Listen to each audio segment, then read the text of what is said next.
Come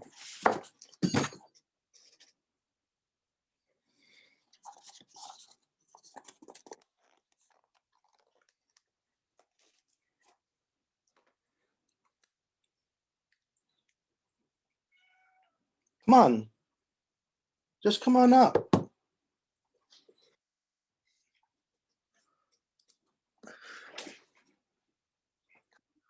on. Hi. Luna's joining us too, but she's fussing. Come on, Luna.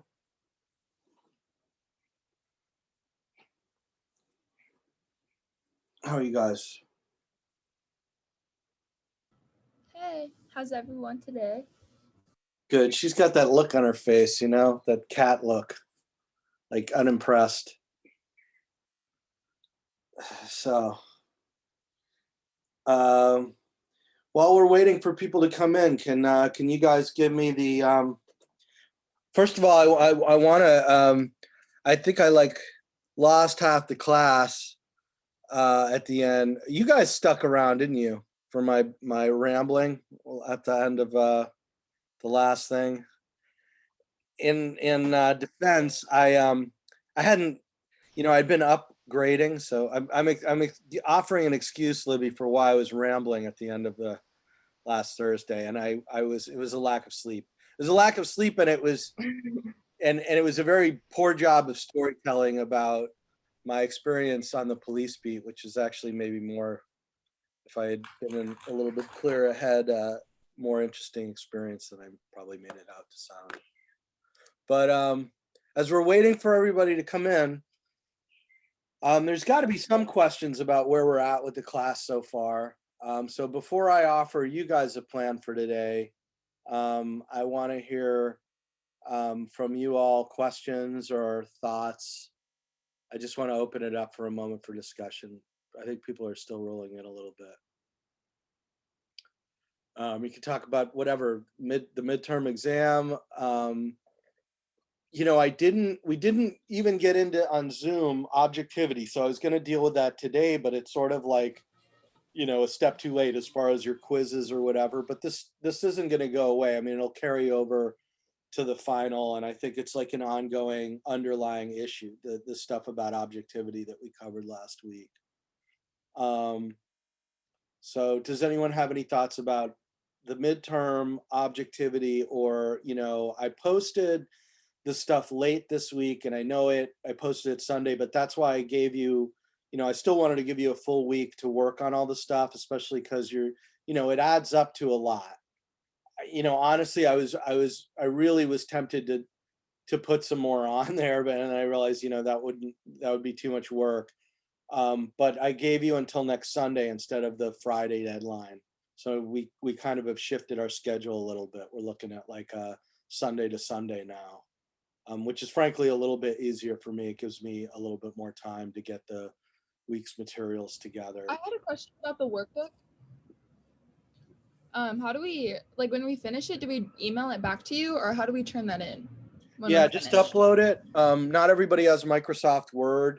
Like I said, I think on the note for it, I only ask that you try and make it as readable as possible.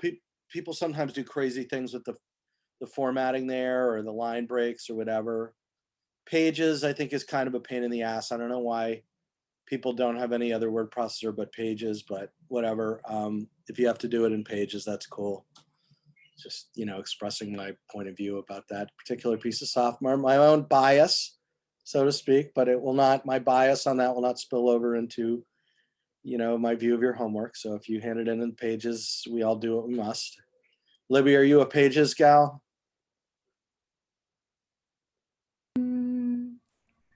Nah. You have Microsoft Word? Yeah, I mean, I can just convert it easily. I don't actually have it on my laptop anymore, but I can just convert it and then it works. Using Google Docs? Yeah. Yeah, okay. Sometimes that can be funky. I don't remember how it is with the lines with, if you copy and paste or whatever, this, because there's this workbook has like lines on each page where you fill in the answers, which is weird, you know. Like Okay. you're gonna mark it in with crayon or pen or something. But anyway, just do the best you can in making it readable. Okay. Good question though. Anything else? I mean, it's a little bit weird. I'm like kind of like, you know, pit stopping into like a first week of, hey, here's On Vein before we go back to all of this stuff about On Vein for the final stretch of the class. But I just felt like it was worth just fully devoting a week to it right now before we go any further. Especially because we're going to get into stuff about propaganda and disinformation and the way that the social media exacerbates that. And then, you know, whether there need to be policies to rein in social media, all that kind of thing. Any other questions before I get rolling with the agenda here? No? Okay, so here's the thing, folks. I've been trying to somewhat avoid this because I think, you know, doing a Zoom lecture on here is stupid, you know, and especially it's not like we have like, you know, 20 people showing up on Zoom right now. But, you know, like in terms of talking about objectivity and Walter Lippmann, I think we do need to have a conversation about it. But if you guys would bear with me, both with Walter Lippmann and I'm Vain, I feel like it would be worth it if you guys just hung out and listened and let me get through some slides and talk about it. Because what I'm going to present to you is, I mean, first of all, it's something I've presented at a conference before, but it's also the fruits of a study that I spent a long time writing that is published this fall. And as I do want to have a conversation with you guys about it, but I need to present the information first. And I just didn't have the time to do like a video lecture to put up about it. And even if I did, I don't know how effective that is. So what I'm going to suggest is let me walk through some PowerPoints today. Let's see how it goes. Okay. Hopefully, you know, you guys can give me feedback if it works. Okay. I'm not going to do it a lot anyway, but I want to do it today to see how well that works.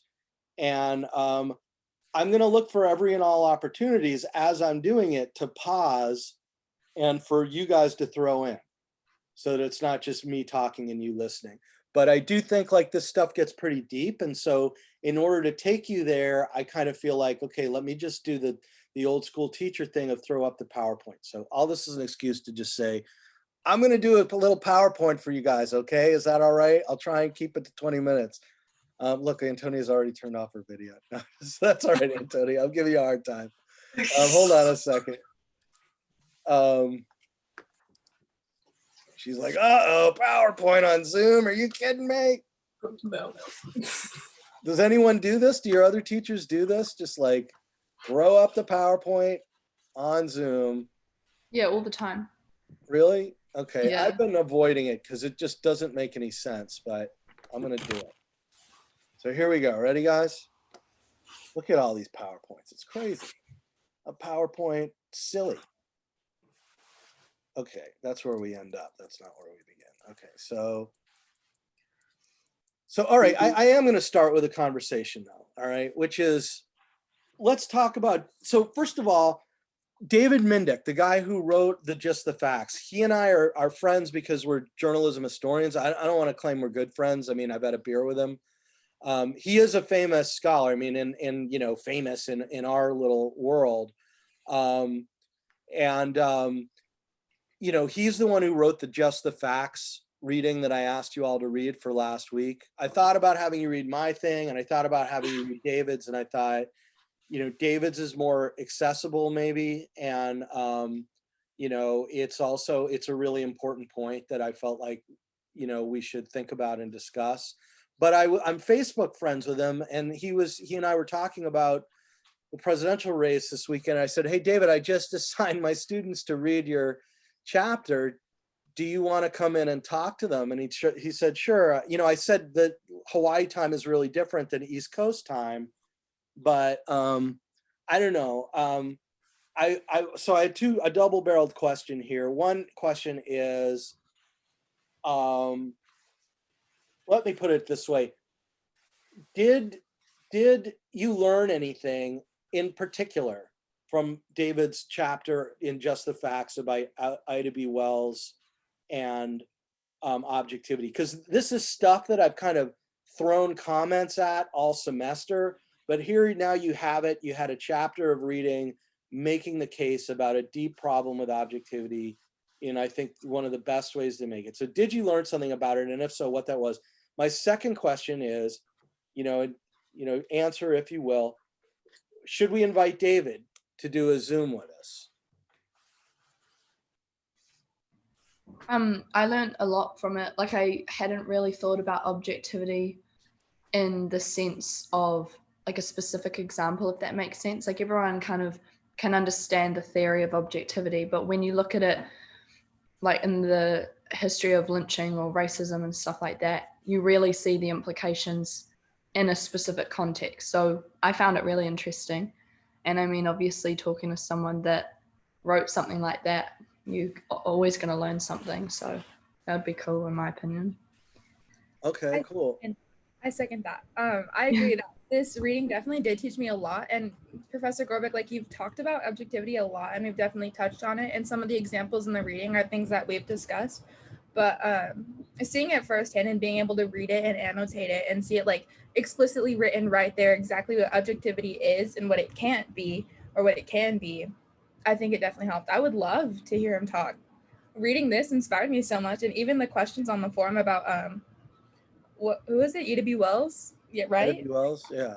Yeah, I was so fascinated by her. I was so like, I don't know, inspired. I really liked it. So Mackenzie, one of the options for the movies this week, and I should say I can't claim to have fully watched the documentary yet.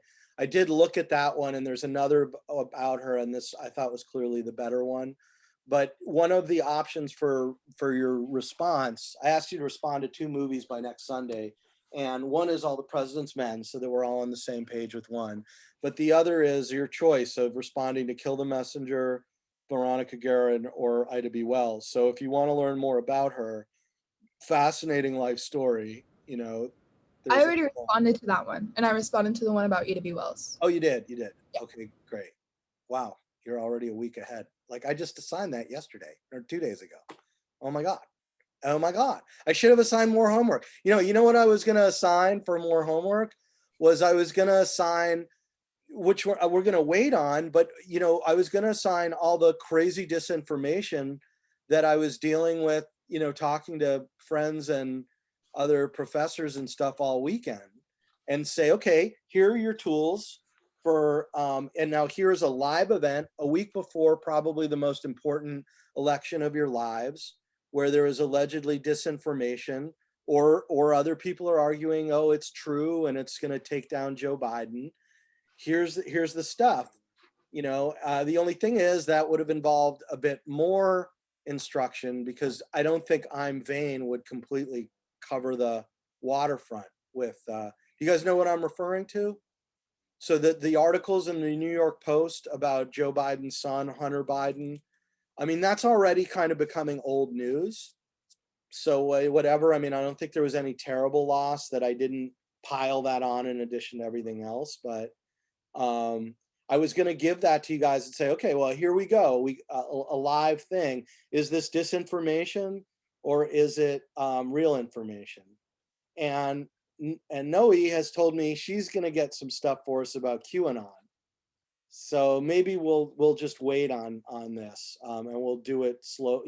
I'll introduce it gradually so the workload is more reasonable. But I want to give you guys some real life, real time, pieces of news or stuff that's out on the digital sphere, and say, not only do you believe it, do you not believe it, but why? How do we know what we know about it? And rather than just me being umpire and calling balls and strikes, that's not the point. The point isn't what your professor, Dr. G, feels about any given politician or any given news story. It's how you reach the conclusions you reach, right? Anyway, so it's good to hear, Mackenzie, that you did that. Who else learned something or got something out of the reading, and if so, what? Or does anyone want to play devil's advocate and say, it was kind of stating the obvious to me?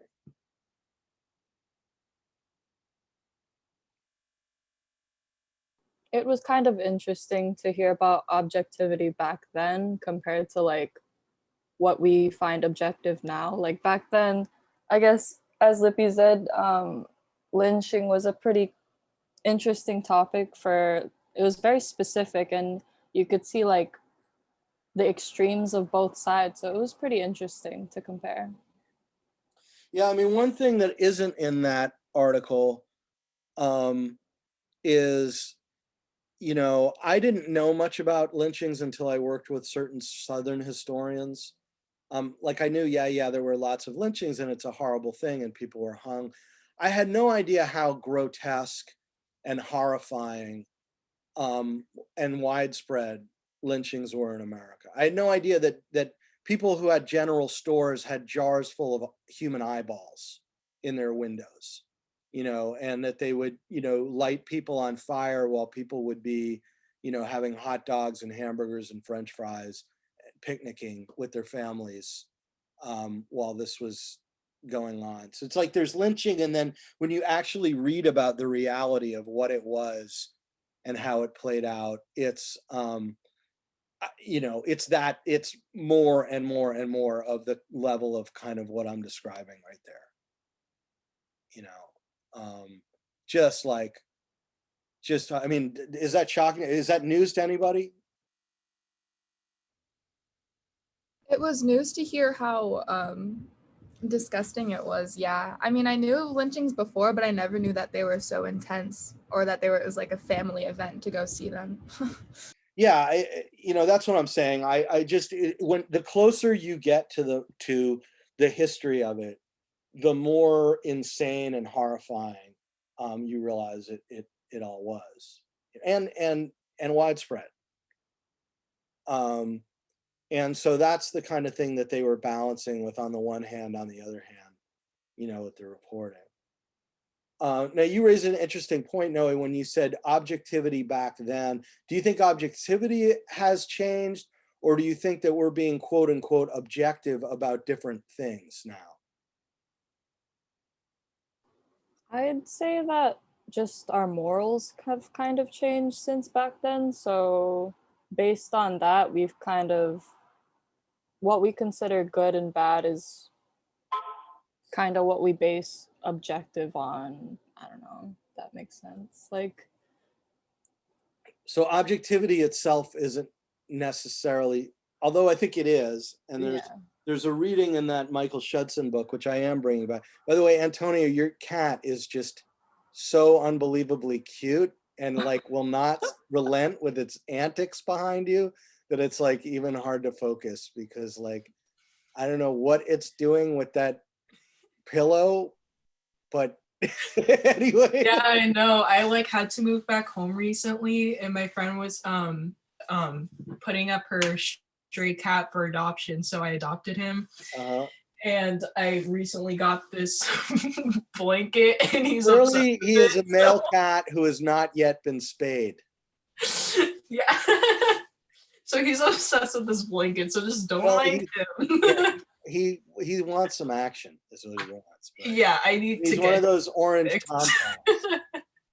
So anyway, sorry, I didn't mean to, it just like was like hard to not look, it was like hard to look away like at that. But yeah, so there is the issue of that objectivity in 2020 is not objectivity as it was in 1920, right?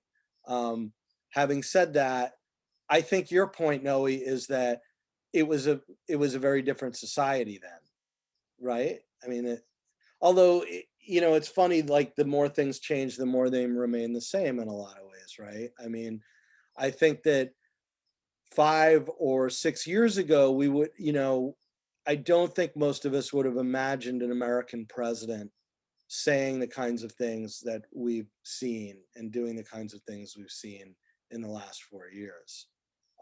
And a lot of that has brought back some pretty old ghosts from the past. So, you know, you wonder how different. I mean, clearly we're not having lynchings anymore, but That we know of. well, I mean, we have police shootings, you know, and we wouldn't, and to your point about we wouldn't know of them before there were cell phones, these shootings were not being captured on video. And I think that's one very clear way that of explaining the Black Lives Matter movement that gets very much forgotten. You I know, was reading whenever, an article about that the other day, about the similarities between the Rodney King and the George Floyd riots, and how being able to document that made like a huge difference in civil rights protests, and how people are now able to fight for something that they can clearly see. So, yeah. yeah, I mean, I think I've told you guys when I was a police reporter, one of the things I did was I did a story where I got like dozens of witnesses who beat this guy while he was in handcuffs.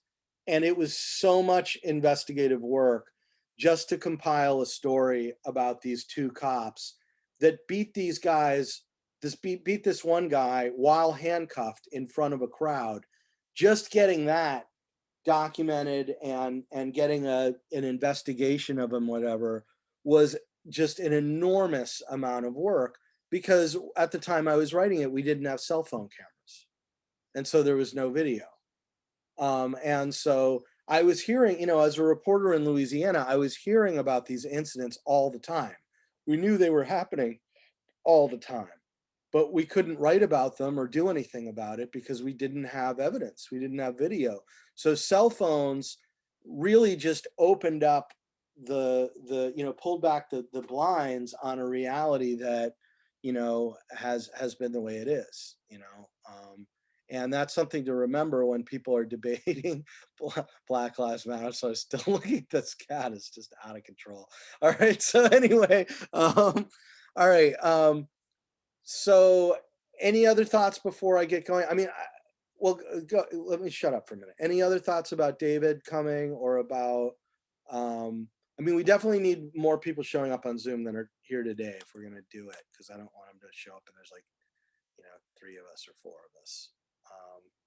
So I'll have to see. I want to find out people are committed to showing up before I invite him, you know. But any other thoughts about it? Luna, have you had a chance to read it? Did you have any thoughts? Cody and anybody else? Cody, what do you think? I mean, I think it'd be a good learning experience. Just, yeah, what you said. I'd rather him show up to like kind of a bigger class than just 6 people. Did you have any other thoughts to share about that chapter? No, they were all covered here. Luna? Same thing. Okay. All right, so I'm gonna share this, and what I want to say in preface is, in some ways, this study was inspired by David's chapter, and the connection to me is, one thing is that, you know, obviously he wrote about a Black journalist covering, you know, issues involving African Americans with the lynching situation. And so in that sense, the journalist became part of the story. And in this case, this was a Jewish journalist writing about Jewish issues who became part of the story, although the implications and where this story goes is in a very different direction. And the other aspect of it that's a connection is that, you know, I think a lot of what David's working on as a rationale for why he wrote what he wrote is that we may have difficulty seeing the strengths and weaknesses of objectivity in our day-to-day coverage. But if we go back and we look at the way objectivity as a principle was applied in a different era, say a different era when something that we obviously, with the benefit of hindsight, know was just there is a clear right and wrong here. And we see the way that objectivity maybe obscured that, then that kind of sheds a harsh light. And it also, it's not, we don't simply get from it, oh, objectivity bad or something like that. What we get from it is that by going over these stories and looking at the details of them and the way objectivity came into play, it gives us insight into this whole issue, this whole debate over whether objectivity is a good principle or not. So just as he did that with lynchings, I figured the rise of Nazism and the reaction of the American press is a very important part of that story. And since Walter Lippmann was, like the guy Michael Schudson that we've read from all semester had called him the most wise and forceful champion of objectivity, the fact that Walter Lippmann is in the middle of this story, I thought made it sort of even more interesting. So just to kind of set up, there were a number of things that Walter Lippmann said and did that were kind of notorious when it came to him writing about the Jews. Okay, he definitely, when you look over quite a few of the things that he wrote, he didn't write about the Jews very much, but when he did, he wrote things that were, with the benefit of hindsight, really kind of awful. And it's not even really with the benefit of hindsight, because at the time when he wrote them, he got reactions of outrage from people who were his contemporaries. So it's not as if people living in his day couldn't see things that were wrong. But I guess what I'm saying is a lot of people have looked back and seen Walter Lippmann as a self-hating Jew. But in terms of like what all this has to tell us about journalism, there's this one most notorious incident. And that's right in the spring of 1933. Walter Lippmann, right in the spring of 1933, there were a couple of things that to this day we remember. One of them was the infamous bonfires of books, the famous Nazi book burnings that went on, which obviously you guys are seeing in that image to your left, where across Germany, all these books that were either written by Jews or written by people that were basically, the people they considered the liberals of their day, were thrown into these huge bonfires and torched, right?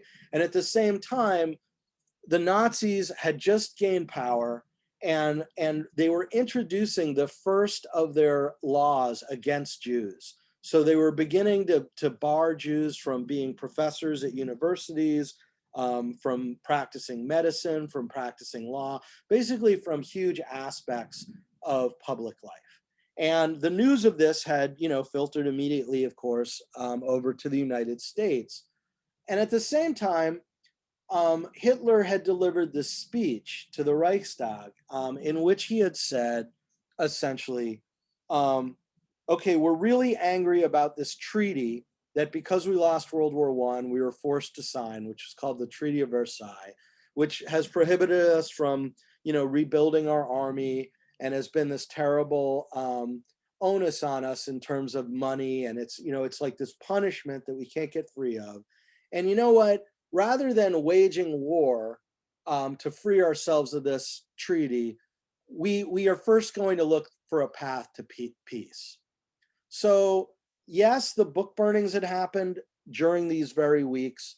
Yes, these horrible enactments and ominous enactments against Jews across Germany had happened during these very weeks.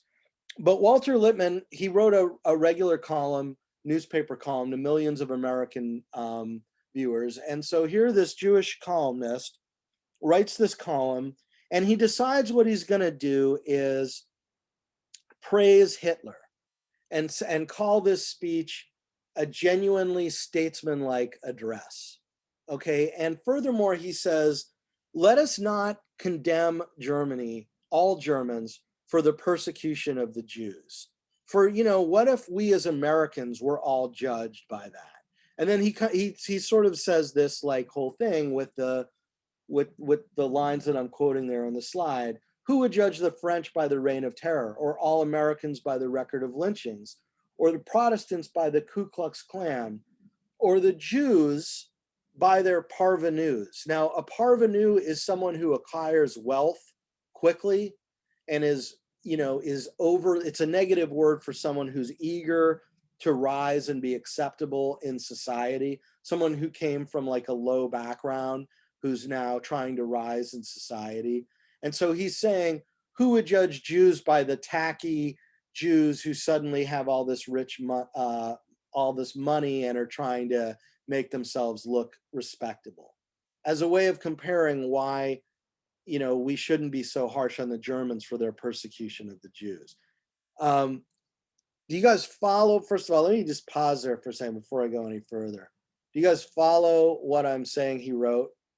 And can anyone, I'm not asking any of you to agree with what he wrote, but can any of you think of why the hell he would praise Hitler for a genuinely statesmanlike address, or say all these things about let us not judge Germany, by their persecution of the Jews, not condemn them? Yeah, I mean, obviously, like, it's not a good thing, like, at all to, like, condone like Hitler, but I think he was just going behind the message of what he was saying, like, don't judge the whole country based off the actions of like one individual person, in a sense, which Right. does make sense, but I think it's just kind of the time, like, I don't want to say timing, but it was just kind of like the wrong example to use in this case, like, which was Hitler. So, but like, taking like that aside, like, I can kind of see like where he would come from and how that would make sense to him. But again, just like not a good example to use Hitler. So. Well, but what about, so he's talking about the Hitler speech, and Hitler says, we shouldn't resort to war. We don't want war. We want to find a peaceful way of resolving this conflict, which may lead to war, of the Treaty of Versailles. And so before he gets into the Germans and the German people, Lippmann does say Hitler deserves credit. Adolf Hitler himself deserves credit for a genuinely statesmanlike address. And his segue is a sentence like, we have finally heard through the din and the fog the voice of a genuinely civilized people. And then he says, who would judge all Germans for their persecution of the Jews? And then he goes on. So to add to Luna's point, can anyone else see what in the context he thought he was trying to do there by praising Hitler himself? I mean, I guess, isn't that encouraging him to take the peaceful route too? Like, and also, I mean, America was guilty of like their own civil rights violations at the time. So I feel like a war breaking out based on judging a whole community, plus the fact that Hitler himself obviously didn't like the Treaty of Versailles, and no one wants war. So I feel like maybe it was to do with that. Exactly.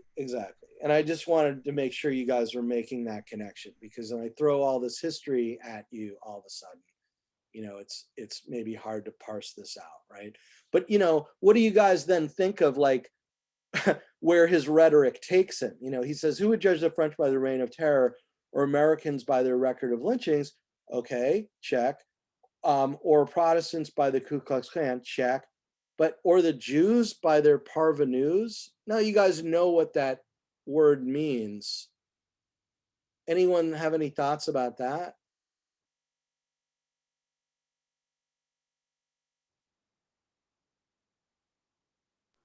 That does kind of come out of nowhere, like, because the other things he listed, they have, I don't know, that is really out of place though. Like, yeah, I think it's just kind of just like really different comparisons. Like, I think that's what she's trying to say. I mean, I think that, like, you guys know the term from poker, a tell. So everybody know what that means? Yeah. It's like, okay, so when you're playing poker, you don't want to show your hand, right? But some people have a little habit, maybe something they do, like they adjust their glasses or whatever, and that lets you know that something's wrong with their hand. It's a tell. Like they have a bad hand, and so they have some tick, some kind of behavior that they're not aware of, that they're doing unconsciously, that tips their hand, right? And I feel like how many of you guys think that this is kind of a tell about something wrong with Walter Lippmann and his own views of his own background and who he is? This last line is kind of a tell. Well, like the comparisons are completely unequal in the sense that it, I don't know, like it represents his own thinking or ideology that the things that he's stating are equivalents to each other when they clearly aren't. I mean, there's a couple of disturbing levels of that, right? Like one is at a very moment when Jews are being stripped of their equal rights across Germany, when doctors, Jewish doctors can no longer be doctors, when, you know, they're being stripped of, you know, I would lose my job immediately, you know, because I'm Jewish and I'm a professor. At a moment when this is happening across the country, he chooses this example, which in itself, that's disturbing, right? Just on a level of not good taste at all, not compassionate, right? And then on the other, do any of you guys get the sense that there's almost an inference there that the Jews brought this upon themselves because of their parvenus? You know, like he's saying, oh, you know, see, Germany's doing this with the Germans, I mean, with the Jews because of their parvenus. We shouldn't do this to the Germans. That would be the same thing. And it's almost suggesting that the Jews have this problem with their parvenus, just like the Germans have this little problem with their Nazis. And is that what you guys mean by not a fair comparison, maybe? Right? Anyway, so that happened, right? This op-ed came out. And I just kind of refer to the fact that, you know, that, like I say here in this upper quote, Michael Schudson had, because of the writing that I'm about to get into in these slides, Michael Schudson had said Lippmann was the most wise and forceful spokesman for the ideal of objectivity, which I think you'll probably agree that he was, if you know, based on what I'm going to tell you about what he wrote, and also based on if you ever hopefully do your own reading of him. But, you know, his biographer then put this other point out in talking about the whole incident, because this incident of the column, it outraged people.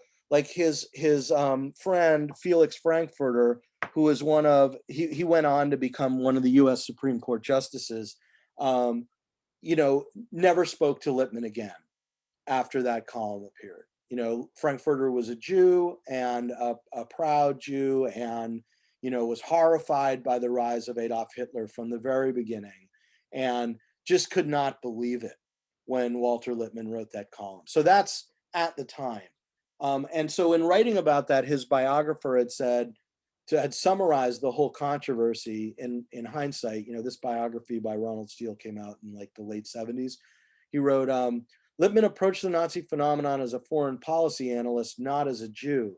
That was his job, and he performed it with scrupulous objectivity. But in this case, he carried his celebrated disinterestedness rather far. And this word disinterested is really central here to like what I'm going to talk to y'all about. So what I argue is that this incident sets up like these 2 points of view, and we have to understand what they are in terms of judging what's maybe the best standard for journalism. Okay, on the one hand, there's the standard for journalism that says journalists should be detached, they should not be biased, you know, they should not be partisan, they should not be on one side and against another. It's their job to like do just the facts in as clear and as truthful and as factual a way. On the other hand, there's a very, very, very different view of journalism. I would say like diametrically the opposite. And that's summed up in this view: the best journalism comes from somewhere and stands for something. And I think one way to underscore what that probably means to us right now is as we watch these Hollywood movies about journalists and we see these forthright journalists they're standing for the truth, but they're also standing for principle, right? We wouldn't probably care as much of these these sympathetic characters in these movies, these sympathetic journalist characters in these movies, as much as we do, if it wasn't for the sense that they weren't just standing for truth, they were standing for something that was right against something that was wrong. Okay, so it's not alien to us to have this idea that the best journalism comes from somewhere and stands for something. It takes a stand. So that's the central dilemma that I talk about in the study that I wrote. And so I said, well, let's look back and let's do what historians do. Let's piece together what his thinking was about what we're now calling objectivity, because that term didn't exist when he started writing about journalism. I mean, it really didn't get into circulation until just after he started really writing about journalism in the 1920s. And although he didn't use the word a lot, he didn't wave around the word objective journalism, it's clear from reading his stuff that the ideas that developed during the 1920s about what we call objective came from Lippmann. And so I'm saying, let's go back and look at those writings from that era, and let's piece together what his thinking was. And then, one of the benefits of history is we can sort of say, what of that makes sense now? Why are we still talking about these ideas 100 years later, and what holds up and what doesn't? Okay. So to begin with, what I want to say is that when I looked at it, I'm going to quickly summarize the next, slides kind of till almost the end by just saying, what I would argue is that Lippmann went to do an interview with Woodrow Wilson right when Woodrow Wilson became president. He sat down in the Oval Office in the White House with Lippmann. Lippmann was a young journalist when he got this opportunity to do it. He was an influential journalist already, but he was still very young. And Woodrow Wilson and Lippmann on that day took to each other very much. And so Woodrow Wilson said, why don't you leave journalism for a while, and why don't you come help me run the nation and reshape the world? And so as a 27-year-old man, Walter Lippmann was tasked with writing a vision for peace for the First World War, which had already broken out. America wasn't involved in it yet. But Walter Lippmann wrote what's famously called the 14 Points, which was a vision for, once this world war had consumed everybody, had led to these hundreds of thousands, millions of deaths, this horrible carnage, Walter Lippmann had drafted the plan for here's how we emerge from this with a vision of peace. And the dark side of the peace plan that Walter Lippmann came up with was that it actually kind of turned him into an advocate for the United States going to war. And we lost, now the number 200,000, we're saying, what's the big deal? Because we, although it's horrific, we started to get callous to that because we've just lost over 200,000 people to the coronavirus. But we lost 200,000 young men in World War I. And Lippmann, after writing the 14 Points, became one of the lead advocates for the United States to go to war. So those 200,000 deaths, in a very real way, hung on Walter Lippmann's conscience. And during the war, he was recruited to be a propagandist, to sell the vision of peace, not only to the Allies, to help bolster the Allies, but to the enemy. He was recruited, and he went to Europe to go try and come up with these pamphlets that they would give the Germans and give others on the other side to say, hey, if you surrender, it's going to be okay, because we're going to resolve this through peace. And what happened was that, as I say here, there was a squabble over incompetence. Okay, that what Lippmann realized was that when he went to England and tried to develop this propaganda, that the people he was working with on the United States side couldn't write the propaganda because they didn't understand enough about politics and about policy and about how to communicate to do a competent job of selling this vision of peace. So he immediately saw the importance of like the role of having experts in government and of expertise in general and of expertise in communication. And when he ended up with the big like battle with, you know, within the sort of US government over this stuff, and he ended up leaving the government and going back to Germany, but with this sense that like the idea that the people who did the job had to be experts and had to be competent, that was foremost in his mind. And so he took this idea of there needs to be expertise in government, like in, say, selling the 14 points, which is something he obviously felt very responsible for, like he had blood on his hands. And he took that concern about competence and he pointed it at his old profession that he was now returning to, which was journalism. And so he wrote this study called A Test of the News. And what he did was this was one of the first examples of people doing like a media study ever. This is like a groundbreaking thing because nobody had in such a vigorous, systematic way studied a piece of media really before Walter Lippmann did this. And this piece, he published it in the New Republic. You guys remember the New Republic, the same publication that hired Stephen Glass. He published this article, this two-part article called A Test of the News. And what it was a close examination of how the United States journalists, the press writ large, had completely missed the story of all things, the Russian Revolution. They had gotten everything about it wrong. And so he premised the thing by saying, there's real suspicion about the quality of news today, okay? And he said that a sound, and think about the degree to which this resonates with, this comment might not have been made in 1920, it could have been made in 2020.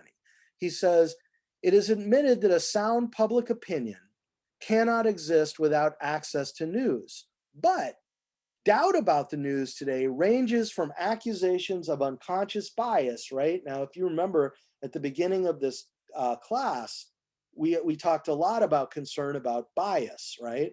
So the doubt about the news ranges from accusations of unconscious bias to downright charges of corruption. In other words, from the belief that the news is colored, right, by bias, to the belief that the news is poisoned, meaning that there are people who are deliberately trying to deceive us and spin lies in our media. And he came to the conclusion that this was not overwhelmingly, if you looked at what happened with the coverage of the Russian Revolution, this was not a case of a conspiracy in the press to get this wrong. This was rather a problem of, like I was saying, he had first discovered in government. This was a problem of professionalism in journalism. And he concludes the following: from the point of view of professional journalism, the reporting of the revolution is nothing short of a disaster. The professional standards are not high enough, and the discipline by which standards are maintained are not strong enough. Okay. And he then lays out a number of problems in a follow-up thing, which, no, so I published this article that you guys, I'm summarizing for you guys right now this fall. It just came out a few weeks ago. That is on almost to the day. Actually, we're leading up, we're about a week away from the 1-year anniversary of Liberty in the News when he published this. So this is almost to the day 100 years ago that he wrote Liberty in the News. And Liberty in the News was his follow-on to A Test of the News. And it was saying, here are the problems, and he begins to sort of suggest, here are the solutions, okay? Now, here's another way of looking at it. Unfortunately, you guys should know, like, Noah isn't able to be here today because there's terrible wildfires in California. And so he wrote to me, so you guys might want to reach out to him, to ask if he's okay. But he wrote to me to just say, you know, we're being evacuated, and so I'm a bit derailed with school this week. But if you guys remember, I think it was Noah, right?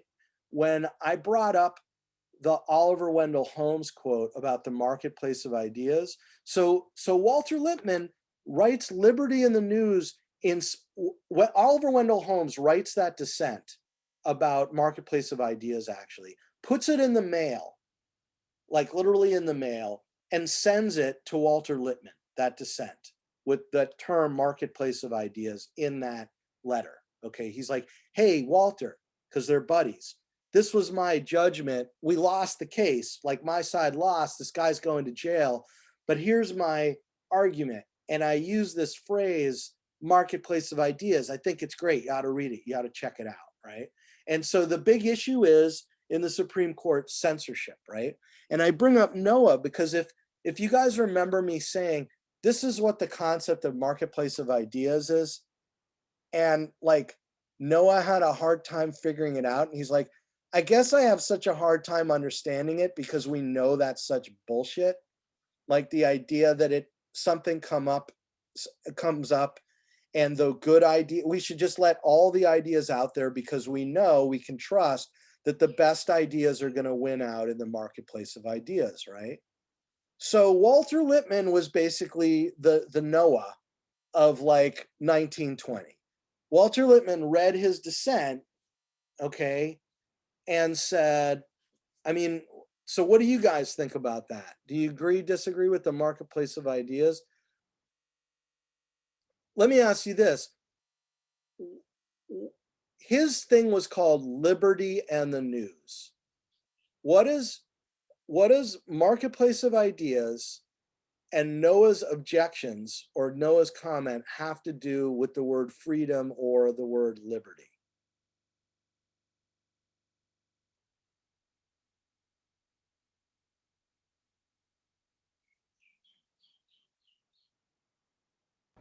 I'm a little confused about the question. It's a complicated question. So Oh, sorry. Let's catch Luna up before you answer it, okay? What's the concept? Luna, do you want to try and rephrase the concept of marketplace of ideas? No. Like I get like the marketplace of ideas and what that is, but I'm just confused about What like Noah's quote. Because I thought what Noah was saying was essentially just what the marketplace of ideas was, just that the best ideas will come out on top. Right, but do you remember what he said a bit more? He gave his own take on that. You don't remember what that was? No, that was like 2 weeks ago, I think. So yeah. So who wants to kind of who remembers what Noah says that wants to rephrase it? Any of you guys remember what he said? So the argument was that this guy who had printed out this, let's say it wasn't socialist, okay, because maybe we're a little bit more lefty than we are righty, or no, it doesn't even matter if you're right, because this, let's call it Nazi, okay? Let's say the guy had published a Nazi publication, and this is 1920, so it's before the Nazis, but let's say it had been that version of Nazism, right? Something beyond the pale. And the idea was this should not have been allowed. This should have been illegal. We have a law in the books that says he's not allowed to publish this kind of thing. So this dude's going to jail. Okay. The guy's case comes up before the Supreme Court. They end up ruling in the end that he should go to jail. But Oliver Wendell Holmes, who objects, he's in the minority, says he shouldn't go to jail because in the world we live in, we need a marketplace of ideas. We have to let all ideas out into the marketplace, and we have to trust that no matter how bad the ideas are, the good ideas are going to win out in the end. And we have to trust the marketplace of ideas. Okay. Now, Noah said, do you guys remember what Noah said now to that? Noah was just like, yeah, that's bullshit. Like in reality, that may be an argument that they would make at the Supreme Court, but in reality, when we have a marketplace, the horrible ideas win all the time. Right? Oh, yeah. Yeah, definitely. That makes sense. Yeah. Like, especially right now with like most of the stuff going on within the I won't get too much into it, but like especially most of the ideas going on within like the Amy Coney Barrett stuff and how she got like accepted into the Supreme Court. Like her ideas are not the best, like, at all. Like, they're just kind of like taking a step backwards. But it's just like the reality of it is that it's overrun by conservatives who hold on to those ideas that aren't the best. So I think the marketplace of ideas in this instance is kind of fading away, because regardless if it's a good idea or not, it's just going to be about majority opinion. So. Well, but you're making a different point, Luna, which is interesting, because I think what you're arguing, because those people are in power, so they don't have to really listen to what the best ideas are. You know, they can just vote Amy Coney Barrett in and say, screw you, right? But do you believe what I think Noah was saying was, if I get any given group of, say, 50 or 100 or 150 people into a room and they're all talking and arguing, let's say it's a town hall, I don't know that I trust that the best ideas are going to be the ones that win out at the end of that town hall session. I don't know that I believe that about people. Like, more fundamentally, you know what I'm saying? Not caught up in the way our system is, but just the way we are. Do you agree with him on that? Yeah, I can kind of see that, and I can see how it kind of blends into like what I was saying. But I think just the difference was, like, I was using an example of people in power versus just like the average citizen. Yeah, but are you as cynical as Noah is? Because he's almost more cynical. Because you're saying, well, the system is so screwed up that that's not how it's working. But he's saying that just doesn't work. Period. Sure, and I think part of it is because of the system, because that's like the kind of example that they're setting. So I think you're a little bit more idealistic than him, or a little bit more willing to believe in the marketplace of ideas as an idea. If it wasn't for the powers that be, okay. Yes. Okay. So Mackenzie, you were about to say, what does any of this have to do with liberty or freedom?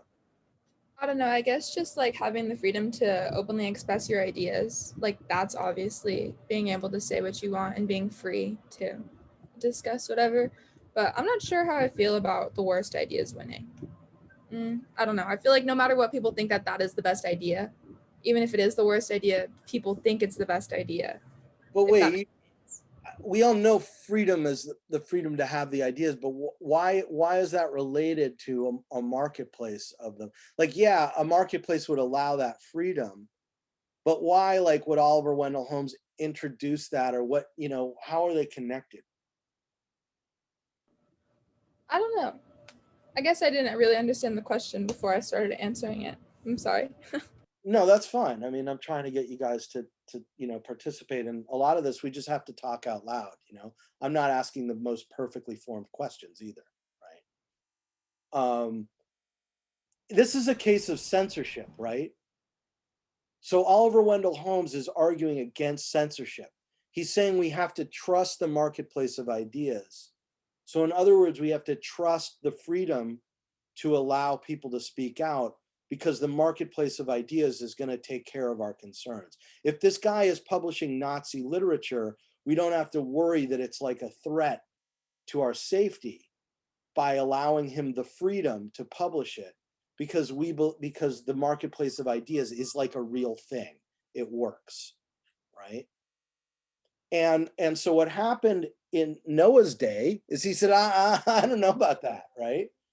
And what happened in Lippmann's day was he reacted the same way Noah did. He said, there's a lot of crazy crap going on right now, and I don't know that we can just assume that's true. I don't know that. What he says specifically was, I don't know that we can trust that what these words like liberty and freedom meant to Thomas Jefferson and all the guys with the damn, buckle shoes and, the weird pointy hats, and the white powder wigs, that these words even mean the same thing, or they carry the same weight, because in 1780, they didn't have radio, they didn't have film, they didn't have newspapers that could be produced, with these enormous printing presses. They didn't have glossy 5 or 10 cent magazines. They didn't have mass media. But here in the modern age of 1920, It's a completely different universe, completely different reality. And I don't know that freedom and liberty and the press means the same thing then that it means now. And so he essentially makes this argument where he says, what freedom means now is not just the simple, crude freedom of can I talk, can I not talk? You're going to shut me up if I talk? Oh, you're going to let me talk. Okay, thanks. We've moved beyond that. What shackles people in 1920 here in our modern era is the shackles of our bias, the shackles of opinion, because we do not share the same facts. We cannot agree on facts. We live in such a crazy world. And so why, like, so he lays out a number of problems with the modern world that is a challenge for journalism. And so where this is going is a call for competency and professionalism in the profession of journalism. Like for journalists to be experts at being journalists, okay? And what does that mean? And so he says on the problems, to go back to the slides, problem one, the world is too complicated for the average voter. Now, the reason I'm quoting all this is because I think it's like, he's a powerful writer, he's a visionary writer. And I think what I'm asking is, I'm gonna read these quotes out loud and I'm gonna say, does this sound like something written in 1920? Or does this sound like something written in 2020? He says, news comes at a distance. It comes helter-skelter, in inconceivable confusion. It deals with matters that are not easily understood. It arrives and is assimilated by busy and tired people who must take what is given to them. So the world is too complicated. That's the first problem that he brings up. The second problem is what's called the manufacture of consent. Now, you're going to take other professors who are going to talk about the manufacture of consent, probably, because Noam Chomsky made it a hip, popular term, but it came from Walter Lippmann. And what he means by this is that in a world where we have mass circulation newspapers and we have radio and we have movies, and it is a complicated world and there is a loosening grip on the facts, it is all the more easy to manufacture a certain point of view. If I want people to believe that the sky is green, and not blue because it benefits some product that I want to make, then I can manufacture their consent to that. So he says, increasingly, people are baffled because the facts are not available. And they are wondering whether the government, by consent, can survive in a time when the manufacture of consent is an unregulated private enterprise. Now, let me pause for a minute, and because that's a mouthful. What does that mean? Increasingly, people, the they is the people, are baffled because the facts are not available. And they are wondering whether the government, by consent, can survive in a time when the manufacture of consent is an unregulated private enterprise. What the hell does that mean?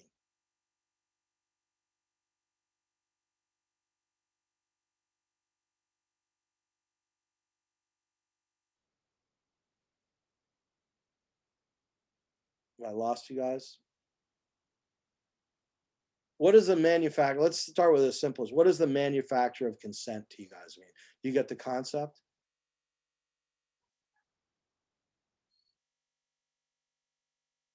Consent means, what does consent mean? Nobody knows that one. Okay, so let's start with that. Consent means we agree to it. Okay, so what's the manufacture of consent? Creating what we agree to. What? Like creating what we're agreeing to. Yeah, it's like. Or, go ahead. Oh no, I was just gonna say, creating like the agreement. That's right. It's like instead of me, like I was gonna make toy soldiers, I was gonna make those because I thought they'd sell pretty well. But instead, I'm just gonna manufacture everybody being a zombie and agreeing with me. Because I can like chunk, I've got this factory and I can produce zombies. of people. I can produce people who agree with me. Okay, that's the manufacture of consent. I can literally, if I'm a company and I can make cigarettes or I can make Coca-Cola, I can make consent about whatever I want to make consent about. Because why would somebody say that in 1920? Because we have mass media, and they're thinking maybe mass media enables me to just go chunk and look at this, everybody agrees with me, right? It's a manufacture of consent, right? And so when he says, can the government by consent survive? Is he talking about a bad government or a good government? He's saying we are wondering whether a government by consent can survive at a time when the manufacture of consent is an unregulated private enterprise.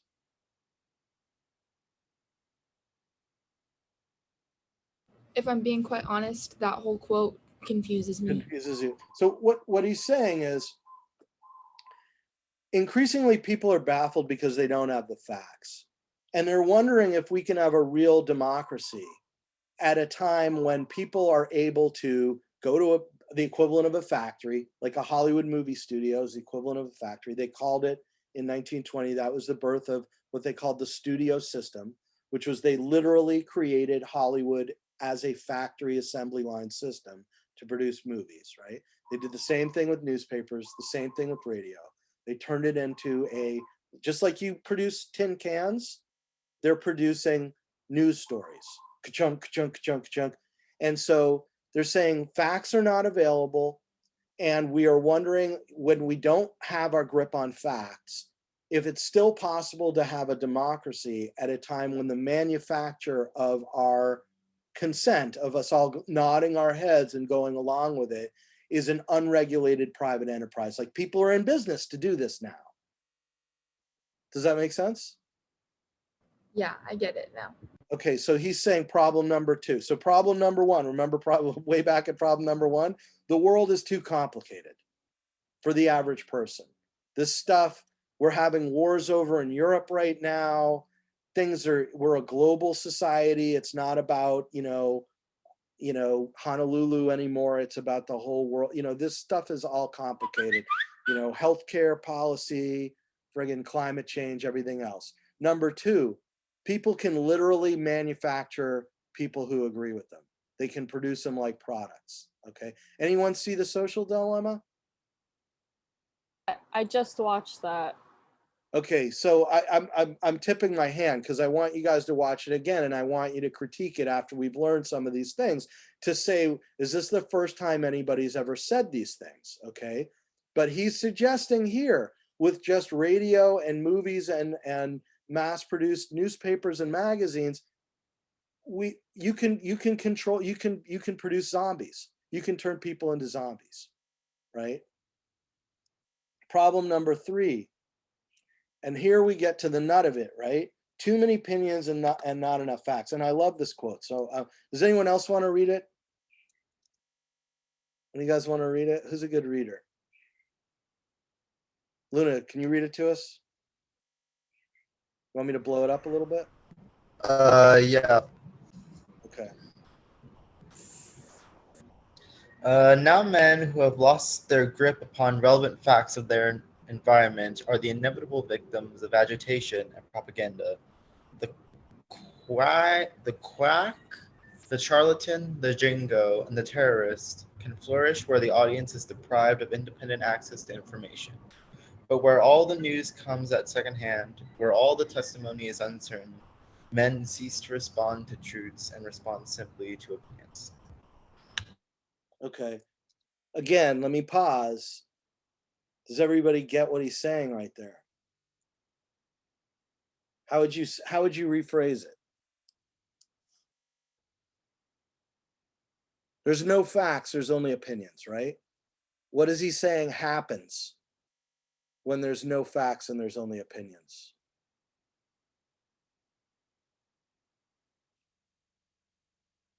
People just go off of these opinions instead of actual facts.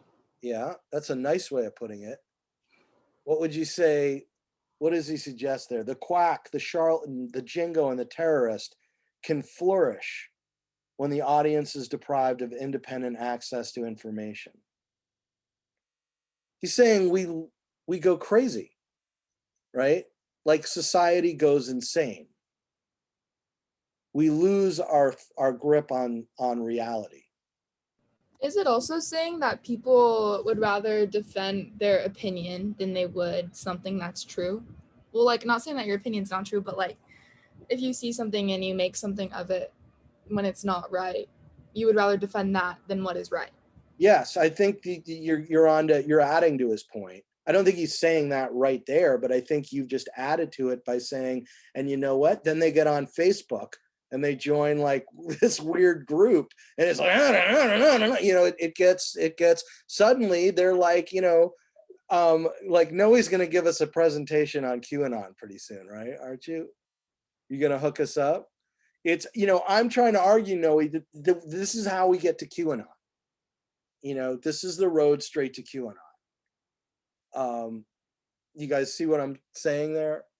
So next thing you know, the other party is all a bunch of Satan worshiping child sex traffickers who drink children's blood, right? That's the next stop on this cuckoo train, right? And so he this is the second point of this. And I mean, I think to me, some of this, I'm a geek, right? Some of this to me is like poetry, the way it's written, but because it holds up so well, you know, and it's so true. Does anyone else want to read this? Cody, you have some background noise where you're at, right? But Antonia, can you read this one for us? Yes. The news of the day as it reaches the newspaper office is an incredible medley of fact, propaganda, rumor, suspicion, clues, hopes, and fears, and the task of selecting and ordering that news is one of the truly sacred and priestly offices in a democracy. For the newspaper is in all its literalness the Bible of democracy, the book out of which a people determines its conduct. Okay. So he's saying all of this is really important, right? And then this is where he comes down hardest in Liberty and the News. So he begins with saying, what is liberty now? It's not liberty the way the founders meant it. It's liberty from our own crazy ideas and opinion. It's liberty to divorce ourselves from that and to just focus on the truth and the facts where we can find them, right? And he says, the cardinal fact always is the loss of contact with objective, there's that word, objective information. Public as well as private reason depends upon it. Not what somebody says, not what someone wishes were true, but what is beyond all our opining constitutes the touchstone of our sanity, right? So this isn't a pretty impassioned argument for objectivity, isn't it? I mean, can you guys see it that way? That's what Liberty in the News in a way adds up to. And he goes on, he talks about one other thing, which is, so when you guys study, when you guys choose to do a journalism major here in 2020, you're picking up on 100-year legacy of something that started in his era with journalism schools. Before 1908, when the University of Missouri, where I got my doctorate, introduced the first journalism school, there were no schools where they trained journalists. And so at the time when he writes Liberty in the News is the emergence of the first journalism schools. And he says, hey, you know what? I'm pretty hopeful about this new thing we've got called journalism schools. I think that like they can train students, and I think that they can turn them into experts of journalism. And I think those experts of journalism will be experts in something that we call objectivity.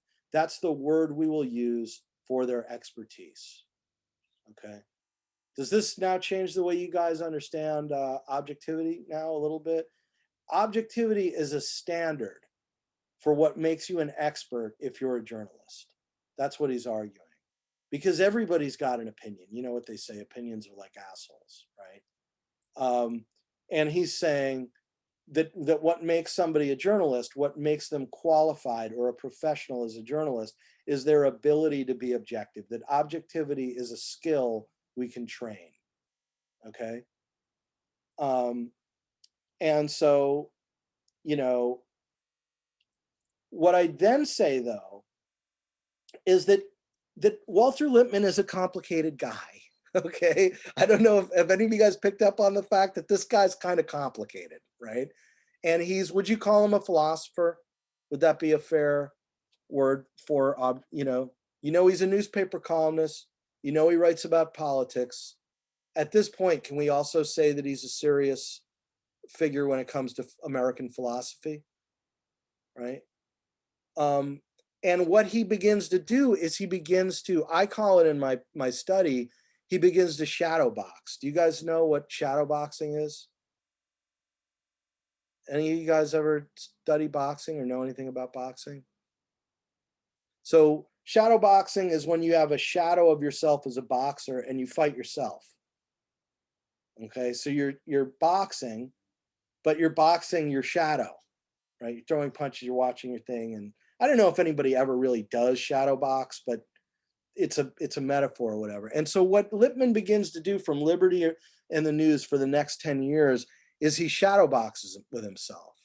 He puts out an idea, and then he fights with that idea and he knocks that idea out. And then he finds himself cornered, and then he goes and comes up with another idea, and then he fights that idea, and then he comes up with another one, right? Until he ends up somewhere where I'll show you in 1929. But so he attacks this idea of objectivity in his most famous book of all, which is his next book, which is called Public Opinion, which is this landmark book that you'll hear when you ever hear Walter Lippmann be on this class. You won't hear about Liberty and the News. You'll hear about Public Opinion. But in Public Opinion, he questions objectivity. And he says right there, couldn't be clearer, right? As much as it can be sometimes hard to understand Walter Lippmann, he says, the hypothesis which seems to me the most fertile is that news and truth are not the same thing, okay? And then he even begins to question, remember just here, he said, the newspaper is the Bible of democracy. Dun, dun, dun. Go journalism, right? Like, Woodward and Bernstein, yay, journalist heroes. Well, already it's a year or two later, he's like, if the press is not so universally wicked, nor so deeply conspiring. So he doesn't think the press is up to conspiracy right now, right?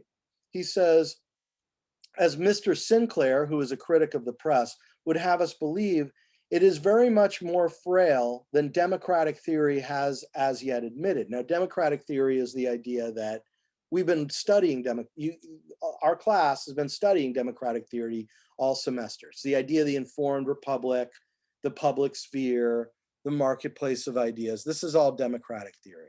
So he's saying it is very much more frail than democratic theory as yet admitted. It is too frail. The press, journalism, is too frail to carry the whole burden of popular sovereignty, to supply spontaneously the truth which Democrats hoped was inborn. What do you guys think? Do you agree, disagree? What is he saying?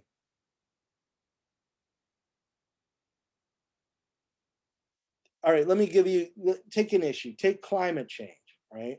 How does that statement, that second paragraph there, to apply to the press and climate change? What would Lippmann's comment be in keeping with that comment about the role that the press can play with climate change? What would he say about it?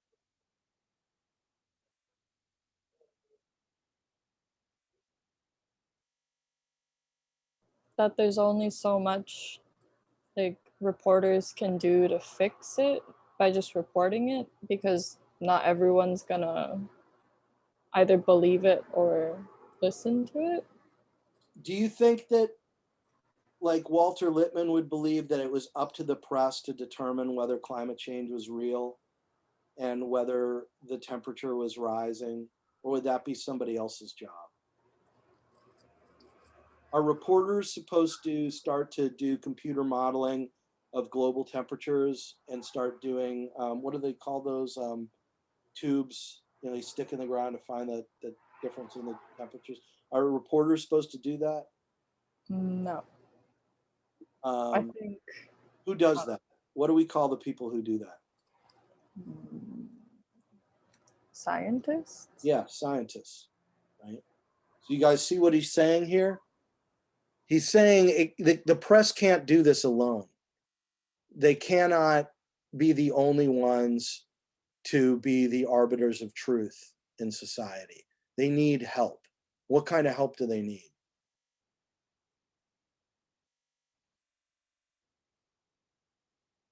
If it's scientists, what do we call the people we turn to if we get sick with the coronavirus?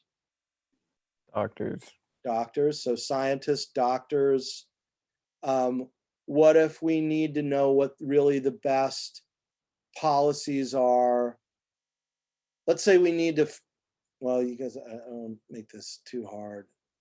What's another thing that we need experts, right? That's what I'm getting at. We need that journalists aren't experts. Journalists are generalists. And we need this other pillar of truth, or this main pillar of truth in society, which are experts, right? And so he comes up with this idea of, well, you know, this is in public opinion too. Maybe what we need is in government, we need these bureaus of experts. In every department, we need the government to be filled with experts. Who was that? I lost who that was. But, right? So we need experts. Do you guys get what he's saying here?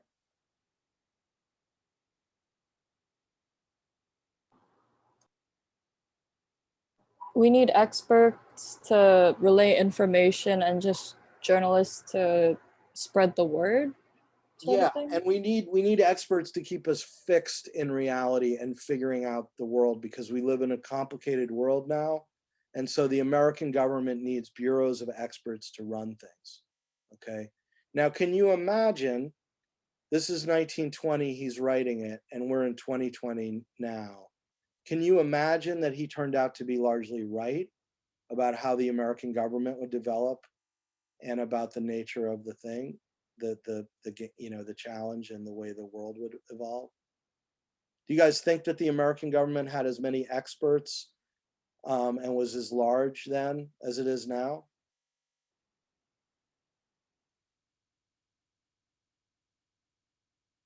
Like State Department, Pentagon, there wasn't a Pentagon back then, Federal Bureau of Investigation, Department of Agriculture,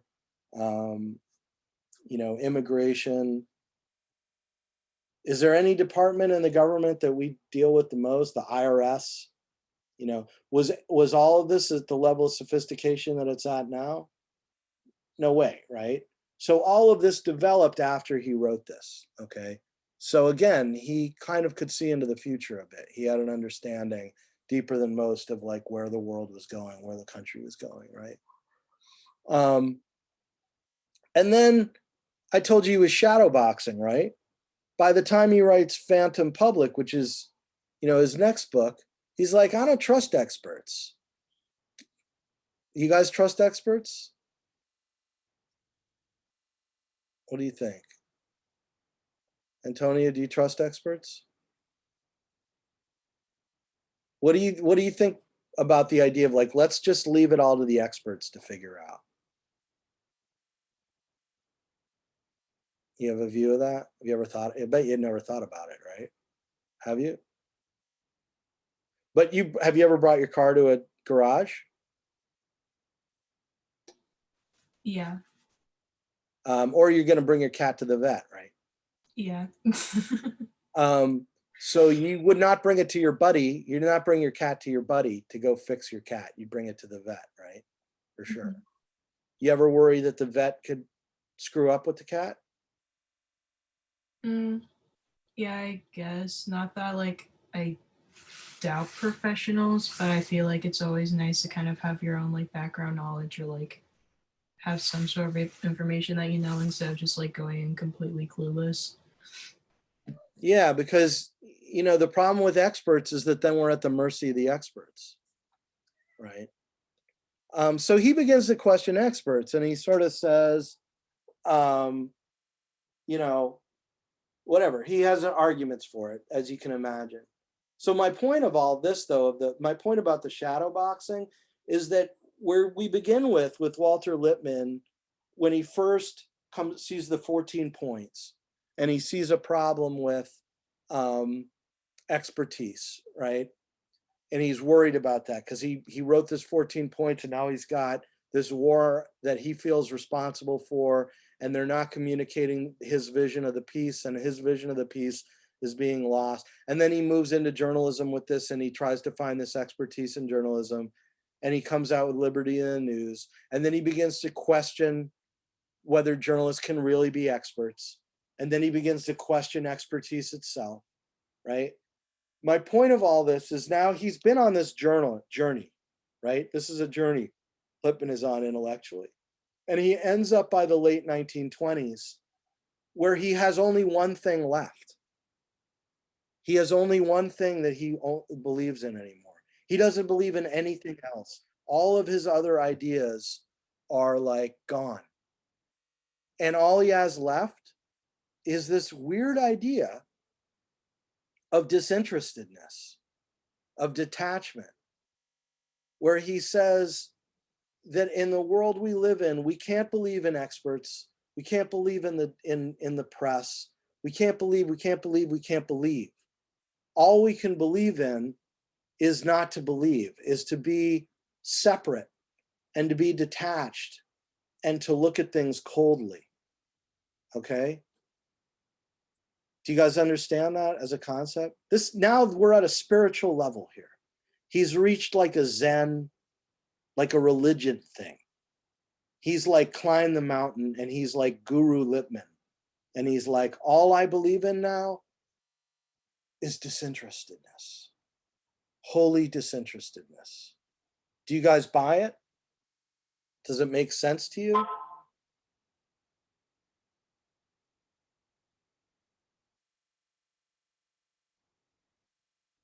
He says, Walter, the acids of modernity.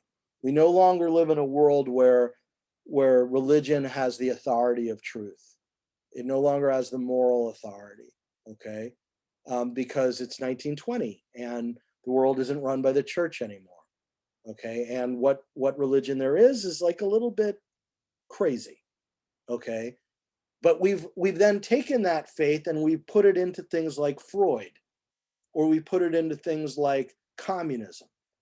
We put it into all of these replacement faiths. And so he says the only true faith in this modern world we live in is detachment, is skepticism. Do you guys see a problem with that? Do you agree with it? What do you think?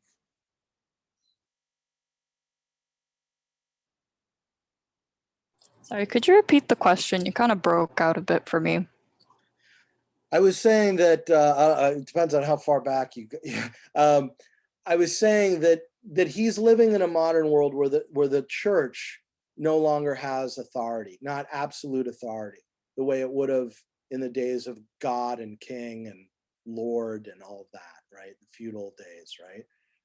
That what religion there is kind of almost on the fringes. People are still religious, but it isn't the power in society. Okay, we have a secular government.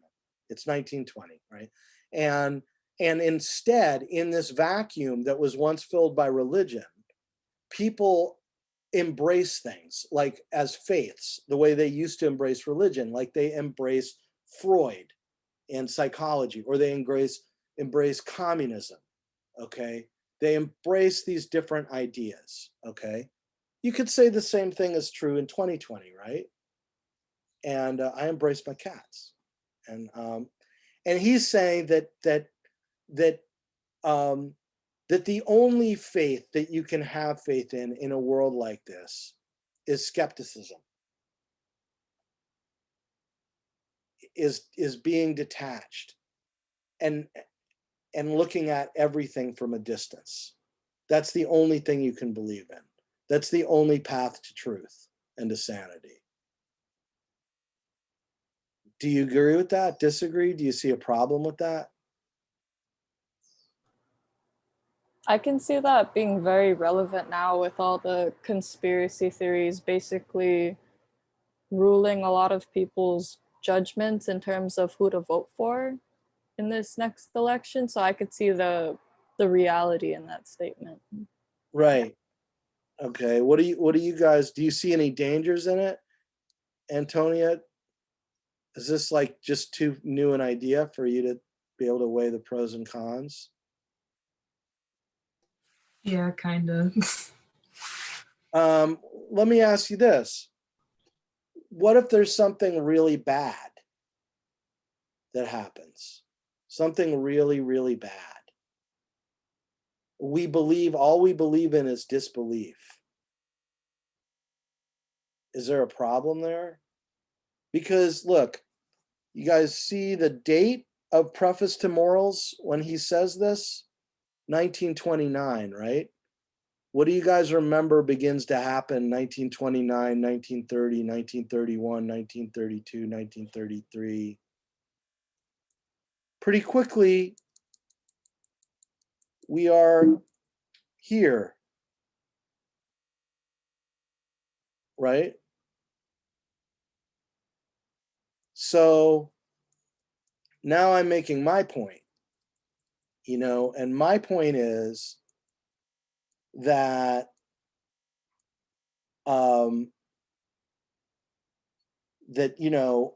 when people are, so this was a comment he makes about his own people, Jews. He's Jewish, right? In this effort at being disinterested and being cold and looking at things from a detached point of view. He's saying maybe Jews are responsible for the things that happen to him. Because he says the rich and vulgar and pretentious Jews of our big American cities are perhaps the greatest misfortune that have ever befallen the Jewish people. In other words, it's their fault, right? They are the real fountain of anti-Semitism. When they rush about in super automobiles, bejeweled and furled and painted and over-barbered, when they build themselves French chateaux and Italian palazzi, they stir up the latent hatred against crude wealth in the hands of shallow people, and that hatred diffuses itself. Now, what does that have to do with the idea that he's trying to be disinterested? Antonia? I think I pronounced it Antonia, right?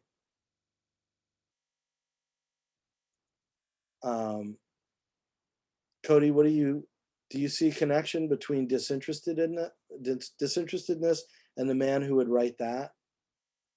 I mean, yeah, he's Jewish, right? Yeah. Because he's caught up in this kind of, part of this disinterestedness was like he's trying to be this samurai, right? He's trying to like attack anything in him that would lean one way or another. He's trying to attack any kind of bias. And so we might argue, because we can see this guy at a distance, right? That in his confusion, he's cutting through the flesh and right down into the bone, right? Because he's trying to be disinterested. And so he really is just probably uncomfortable being Jewish in a society that looks down on Jews. But in his ideas about not being defensive or not being biased, he overcompensates, right? He starts to say, well, as a disinterested, objective journalist, I need to lead the charge in criticism of Jews, because I need to show how detached and objective I am. Now, is it unfair for me to say that this is kind of built in, to objectivity in some way? If you're going to sit there and every time you have a impulse in one direction inside of yourself, you attack that. that you end up in a kind of crazy place? You guys follow me? Do you agree with me? Disagree? Do you think I'm making too wild a connection between this statement that he makes and, say, this description?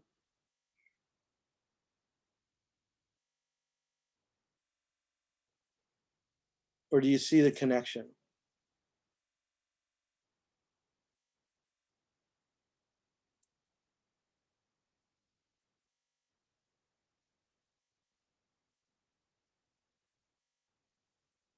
I think it just all depends on what people consider to be like the most popular idea at the time. And at the time, hatred against Jewish people was common, I guess, because of Hitler. So maybe he was just playing devil's advocate, but kind of lost sight of how to stay on track of like what his point was, and he ended up siding with Hitler a little bit with his like kind of hatred of Jews. I'm not sure. Like he's overcompensating? That's the point I'm making, right? Yeah, I think I agree. And so you're seeing, so it sounds like you see the connection I'm trying to make. Yeah, I think so. Another way, so people have sort of said that when journalists get over concerned about looking inward and policing themselves, this samurai thing they're trying to do, or it's, oh no, I can't say that because that's biased. I've got to be careful not to say that because that's an opinion. That leaves open the door, if there's a bully on the scene, to use that. They've made themselves vulnerable, because if then that's why. And when I did the lesson for last week, did you guys watch the videos of the journalists Trump talking to the journalists and being like, you're a horrible person, you're just, and what can they say back, right? If they're looking inside and they're going, no, I have to be objective, I have to, then he's sitting there just like coming down on them, and they're being objective, right? They're keeping their mouths shut. And how does that look then in front of the live cameras? Does that in some ways reinforce, does that make it sound like maybe Trump's right, because these people are acting really weird. Like they're not acting like normal people would act when they're being insulted and degraded. So maybe they deserve it, right? Maybe they deserve to be called horrible people, because otherwise they would be speaking up in defense of them. Do you guys agree with what I'm saying? Do you understand? So Cody, did you watch the videos that I'm talking about? Yeah. What did you make of the responses of the reporters who sat there and didn't say anything versus the reporters who spoke up? I mean, I don't entirely view it as them being like objective, but also like I feel like if they spoke out, it would have created a bigger scandal than not speaking out. Because they're supposed to be objective, right? Right. So I just wanted to give you guys that context for these quotes, where McCarthyism was when those witch hunts in the 50s, right? Where all these people were starting to be accused of being communists. And it was all these people in Hollywood lost their jobs because they were accused of being communists, and they were thrown in jail and all this kind of thing. And so this person says, for decades, the American press has worshipped the god of objectivity. A newspaper observed in 1951 at the height of the McCarthy era. This seemed to keep voters informed on all sides of the question until the invention of the big lie. Under the pressure of Senator McCarthy's methods, journalist Robert May explained, objective reporting serves simply as a transmission belt for outrageous falsehood, because it keeps the reporters quiet. Now, what is the big lie? Okay. So this was what was understood about Hitler and the big lie, that according to Allied intelligence, never admit a fault or a wrong, never leave room for alternatives, never accept blame, concentrate on one enemy at a time and blame him for everything that will go wrong, people will believe a big lie sooner than a little one. If you repeat it frequently enough, people will sooner or later believe it. So people will believe the craziest things. They'll believe anything if you keep repeating it. And what they're saying is, what this previous quote is saying is that one of the things that left the American press vulnerable to that was this principle of objectivity that this guy introduces, right? With his disinterestedness, I'm going to argue, right? And you know, in the study, I talk about the fact that this idea of just the facts, if something really is a big lie, right? It's not just called a lie, it's called a big lie, okay? Like an example of the big lie was Hitler said, and we'll get into this in a week or two with another project, but one of the ideas of the big lie was Hitler saying to people, you know, we would have won World War I. We were about to win it. Did you all you Germans, did you know we were about to win World War I? And what happened was we were stabbed in the back. That was the phrase he used. It's called the stabbed in the back myth. The liberals in our society, right when we were about to win, stabbed us in the back and surrendered the country to the Allies. And so we were stabbed in the back. And even though our glorious German army was about to win World War I, we were stabbed in the back. So the stabbed in the back story, which they repeated over and over again, even though there was no evidence for it to be true, was one of those big lies, okay? And what I'm arguing is that you can't fact check. You know, we were talking, remember during the debates, we were talking about fact checking. When someone, whether it's Trump or Biden, whoever it is, tells a big lie, okay? NAFTA was the worst deal ever signed in history. The worst deal ever, okay? When someone tells a story like that, it's really hard to do fact to check it because it's a big story. Like we were stabbed in the back or whatever, right? You can fact check individual facts. You can't fact check a big story like that.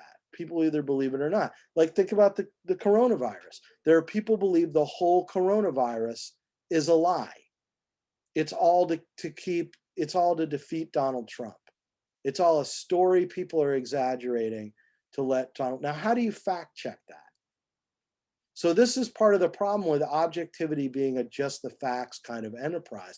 If we can only confine ourselves to arguing the facts, but some politician is out there who's saying coronavirus is fake and it's just a thing that's, you know, designed to make me lose power, then the journalists aren't in a fight with this guy. They're not fighting back. They're not pushing back with the truth. They may be fact check, but this isn't a fact check. This is like a big lie, right? Which by its nature isn't the same thing as a fact check. And so, you know, these are the concluding slides. They say, you know, this gets back to when I say, so this is what one guy said about Lippmann's ideas by 1925. He said that the intellectual arsenal is what he called it. The intellectual weapons that Lippmann had put together with his book about disinterestedness proved to be completely impotent against what Lippmann himself would later term the ice cold evil of totalitarianism. So he didn't, in 1929, he didn't expect the rise of Hitler and the rise of Stalin or whatever. So he offered the world a philosophy that turned out to be kind of the worst philosophy for journalists to have at that very moment in history. As visionary as I've been saying all along, Lippmann was, this was a terrible philosophy. But do you guys see that the argument there? It eschewed conflict, expected prosperity, and international amity, and was ill-suited to soothe the menacingly militaristic and impoverished world. Okay, so in other words, the argument that this guy who I'm quoting from is making right here is that journalists are too busy looking inward with this disinterestedness philosophy that Lippmann suggested, when the attack is the Nazis, or that it's somewhere out there in the world, and somebody needs to speak truth to it. Somebody needs to push back against it in a passionate way. Okay. And then this is a broader, so what this is, these last few slides, is me saying, do we need to throw out objectivity altogether? And this is something that we've talked about all semester, right?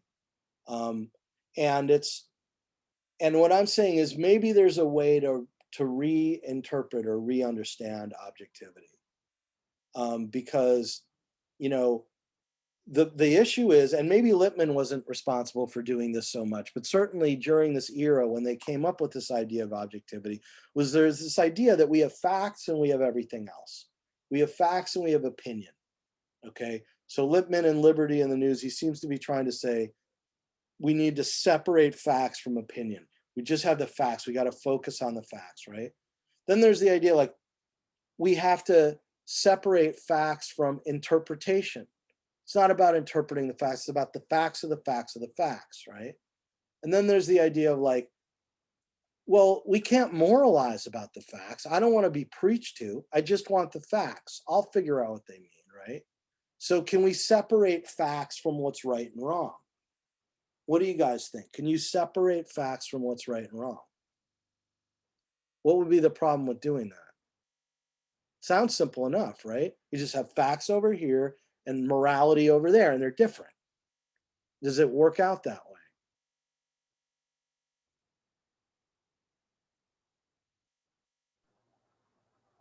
Well, no, because sometimes they clash, like with Lippmann's that statement he made about Jewish people being whatever the word was. Like he wanted to keep peace and put that out there that people should give Hitler the what's it called? Benefit of the doubt? Yeah, benefit of the doubt, but he didn't realize that he's sort of a sociopath, so there's really no reasoning with that kind of person. But I guess he was too, like, I guess not ideological, but like too optimistic about the whole thing, which kind of led him to be, I guess, not criticized, I guess, in the end, just for that one statement. Right. But yeah. Yeah, so I mean, basically what I end up saying is that maybe we need a kind of objectivity that binds these all together. And that if there's a moral side of it, maybe, we need to, maybe journalists need to come out and explicitly say, hey, here's where I'm coming from, here's what I believe in. And if you were just to say that about like, oh, I believe in the 10 Commandments, that would be meaningless, right? I'm opposed to slavery. Like, that's okay, that doesn't tell us anything. But and then that's why this last slide is, I'm talking about emergent ethics.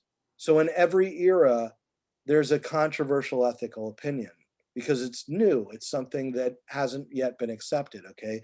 So in 1864, during the Civil War, the abolition of slavery was a matter of debate. It's no longer debated, right? During the World War II era, human rights was a new concept. And I would argue, there are many ones that we could argue, but as of last year or as of the current times, the idea that animals have rights is not something that everybody accepts.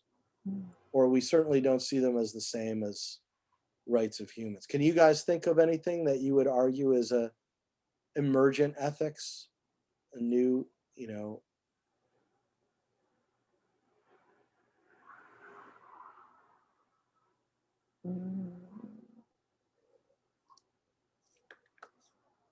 I'd say climate change, but I'd hope everyone is on the same page with that, but I doubt it. So that's sort of maybe, I don't know, because some people are they feel very strongly about it. Others just kind of don't care because we profit off of oil and fossil fuels and stuff like that. So could be ethical, but I mean, Or- yeah, and I think that's and you're totally on the same page with me, Noe, and that's why I brought up this, because I think the environment, and I know I've been preaching to you guys, and hopefully I'm preaching to the converted a little bit. I think am I wrong about this, or are you guys as passionate about environmental issues as I feel like if I was in your generation, I would be.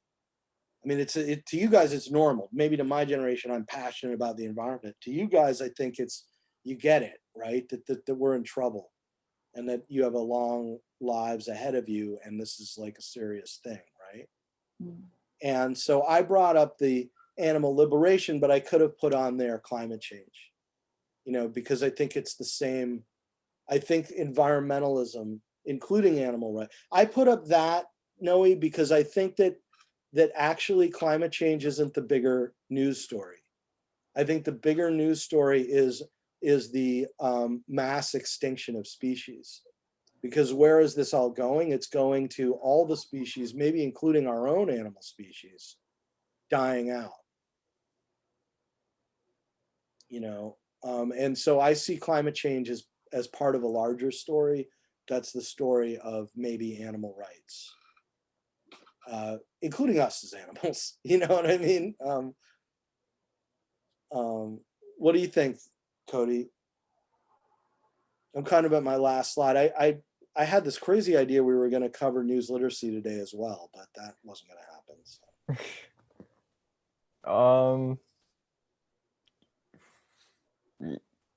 I don't know. I feel like we've covered this, but just yeah, it's a problem that needs to be fixed. Like, I don't know what to say because I've already said like it's just a big issue. It's Well, like the but big I mean, thing. is there? What do you think of like the Black Lives Matter movement? And I'm not as tuned in on that. Do you think that that's an emergent ethic in some way? Because like, haven't we been arguing for equal? Yeah, I was gonna say emergent ethics would be like Black Lives Matter and LGBTQ, but like that kind of goes in the human rights category, doesn't it? Yeah, and that's one question is like, what are our, but it is new in some ways, right? Like Me Too is new, and so it's like, but I think it is ill-defined, right? It's like we're getting at something where we're saying we're not going to be like what we are. We are not going to be like what we are. This is new because we are, as much as people may have said this or said that before, this is new. We are not going to do that anymore. But how? Where do we draw a clear, bright, So that's maybe an open question, right? But I think you guys are getting it, right? What I'm saying is that maybe in the new objectivity, we accept the fact that journalists are explicit about like, here I am, it is 2020 or it is 2021. And being a journalist in 2021, I'm going to be objective, but in a 2021 definition of what objectivity means. And that means that I will look inside myself. I will question my own journalism. I will fact check myself. I will check my bias, but I will not retreat on these things, and I'm going to define them so you know where I stand. In fact, I will push them forward with my journalism. Now, is that too vague or tutti frutti definition of objectivity, do you think, to work?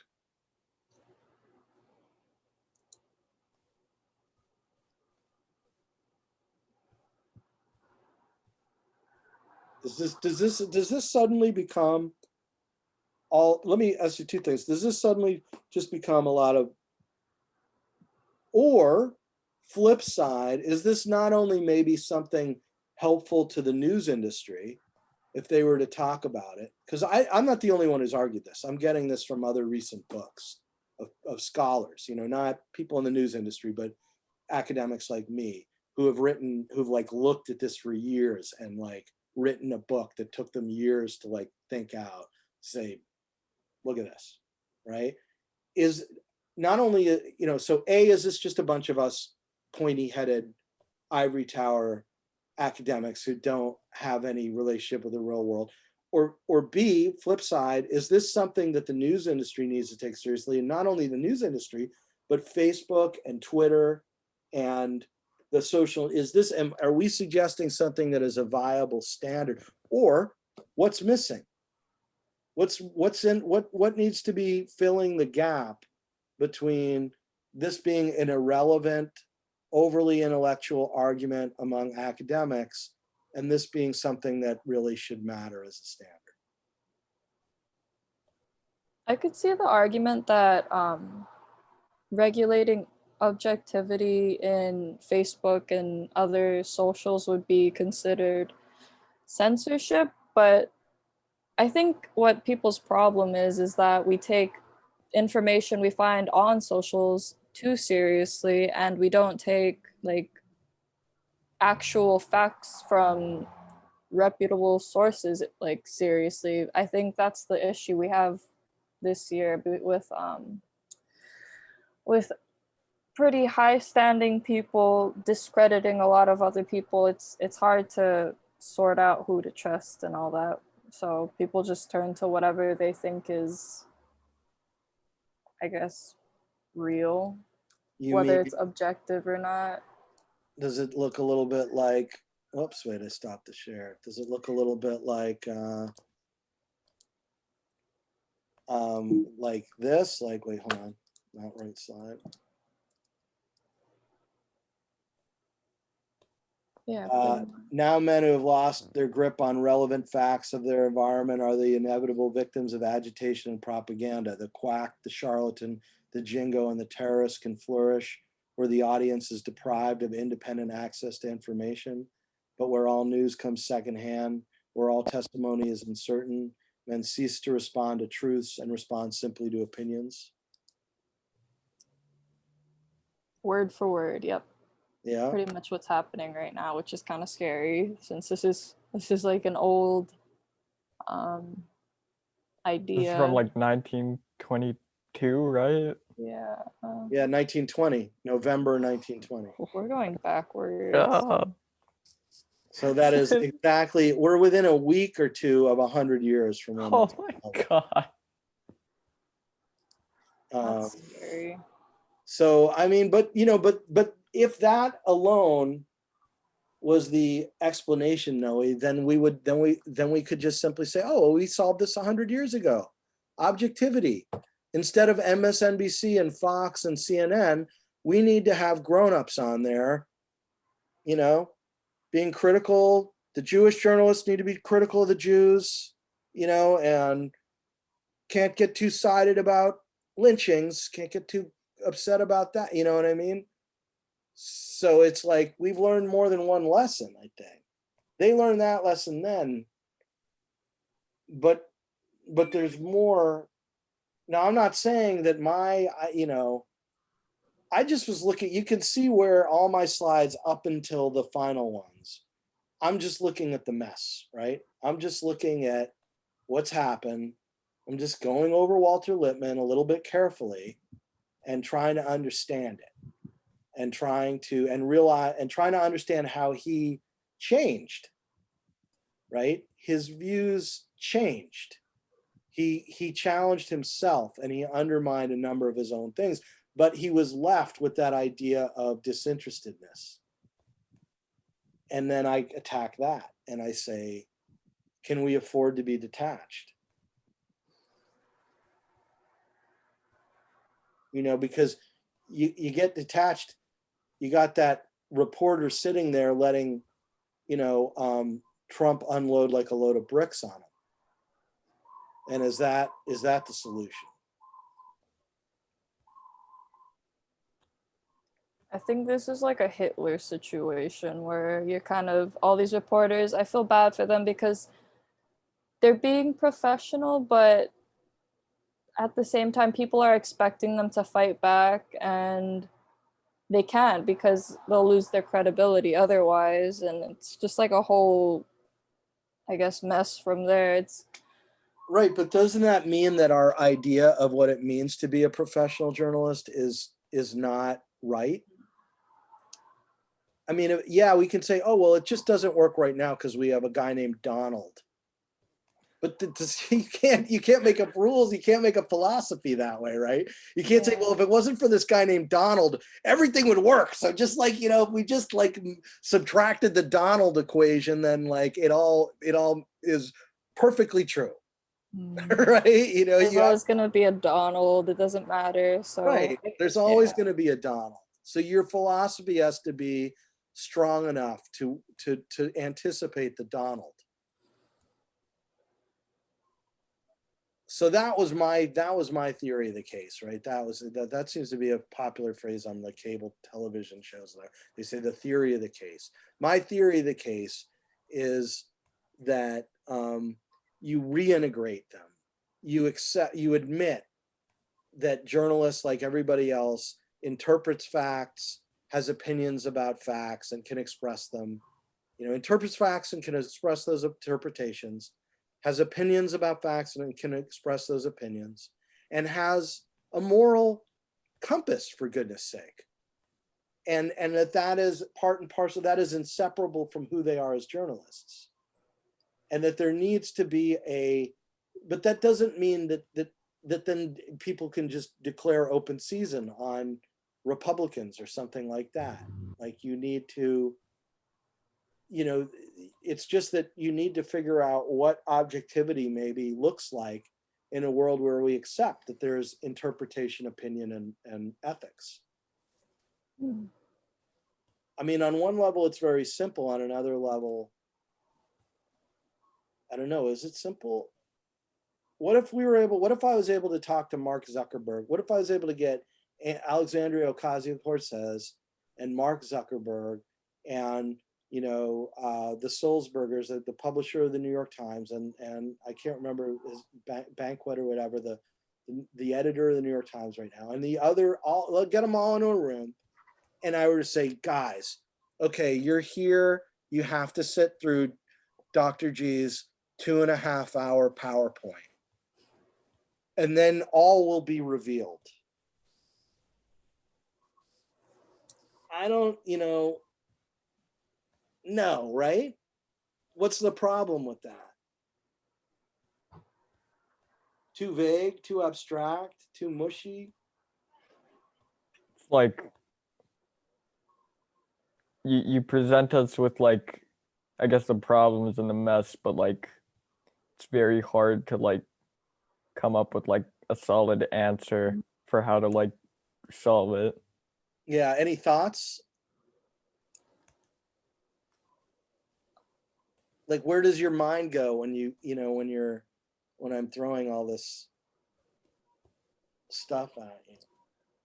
I mean, like certain stuff sticks, and then towards the end, it kind of pieces together like how to think about all the other stuff, how it like the message you're trying to convey with objectivity, I guess. You can kind of see it, but it's pretty a lot of critical thinking. So I don't know. It's kind of hard, but I think makes sense. I think this would be the problem that a lot of the publishers and the journalists and the editors would have with it, right? Is that they may follow it step by step by step, but at some point, it's just another goddamn PowerPoint.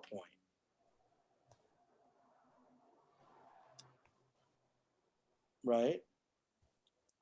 And so it's, I leave it to you guys. I all I got's my PowerPoint, man. My mess. Somebody has to, if there's something there, somebody has to help me take it and fix it, simplify it, make it concrete, make it real, turn it into a real experiment, maybe. Is there something we could do that would, like an experiment we could do that would show something? I don't know. Maybe if we all created, like, when you guys are seniors, right? Are you, Cody, you're not a journalism major, right? Maybe you could participate too. Like when Noe's a senior in journalism and you're like senior in ACM, and we can join forces and because they have like a seniors like publication, and maybe we like brand it with this philosophy of objectivity, and we like have a page where we describe it, and then everybody has that byline where they articulate their emergent ethics, and then they cover all their stories that way. And we're like, here, this is how it's done.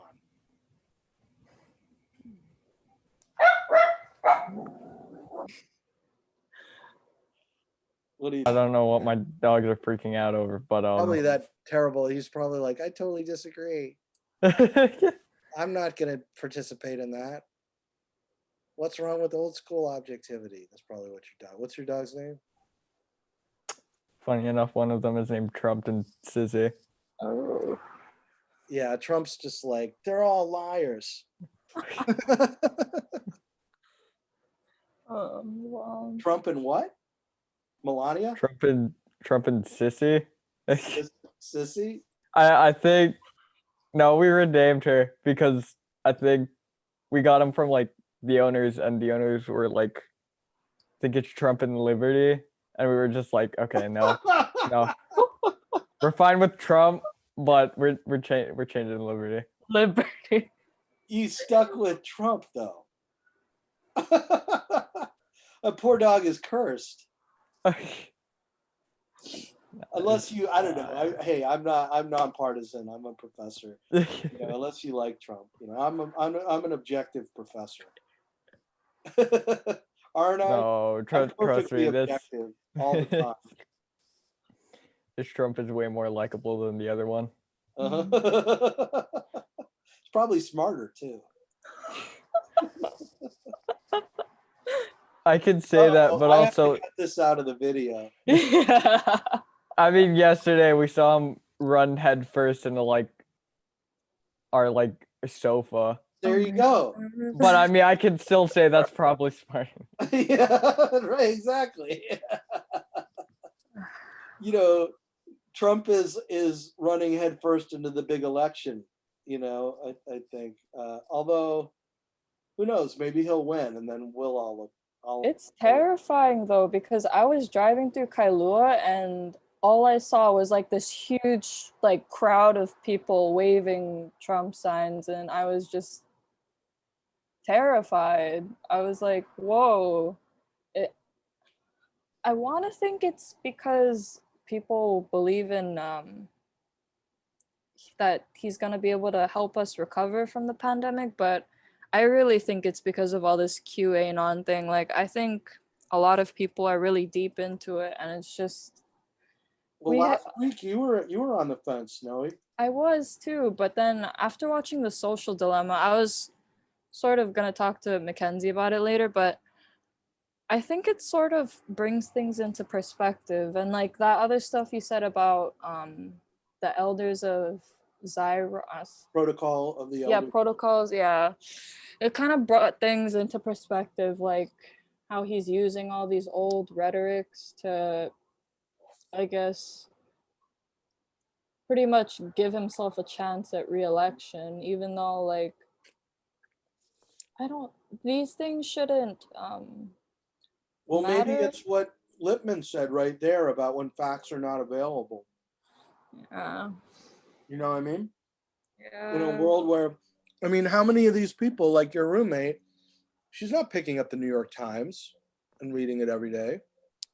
It's and because like his this whole QAnon thing, it basically discredits everything. It discredits politicians, it discredits like celebrities, like news sources, and it's all because of like one thing someone said. That's like, I don't know, it's scary. Like, I don't know how to talk to her about it. I don't want to get into a fight about it, so I'm excited for this presentation. Well, okay, this week, that's why I held it off.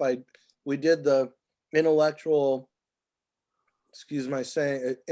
masturbation long enough, right? I mean, I feel like everything we've talked about, I wouldn't just want to dive right into like the methods of news literacy, because I think that everything we've talked about has been important to understanding news literacy, right? The Mhm. principles of democracy, the concept of marketplace idea. I don't think if you don't have that foundation of these discussions, I don't think that other stuff has the same meaning, right? But having said that, hopefully this week's stuff isn't coming a moment too late for you. This is what I want you to do. Now, I'm not giving you all of the techniques of news literacy this week. I thought about it. I thought about just giving you everything I've got for these methods, but it was just too much homework. So, but I give you I'm vain this week. And what was the other thing I give you? Open the freezer, which is part of I'm vain, opening the freezer. So one slideshow is about opening the freezer, the other is on I'm vain. And what I want you to do, Noe, is find some perfect examples of this stuff. They don't have to be things that you solve with I'm vain. It's not that simple. It's not that straightforward. But find some examples for us to see how well it works. Maybe I'm vain won't work at all. And then we'll realize we've got to figure out another way of discussing this and figuring it out.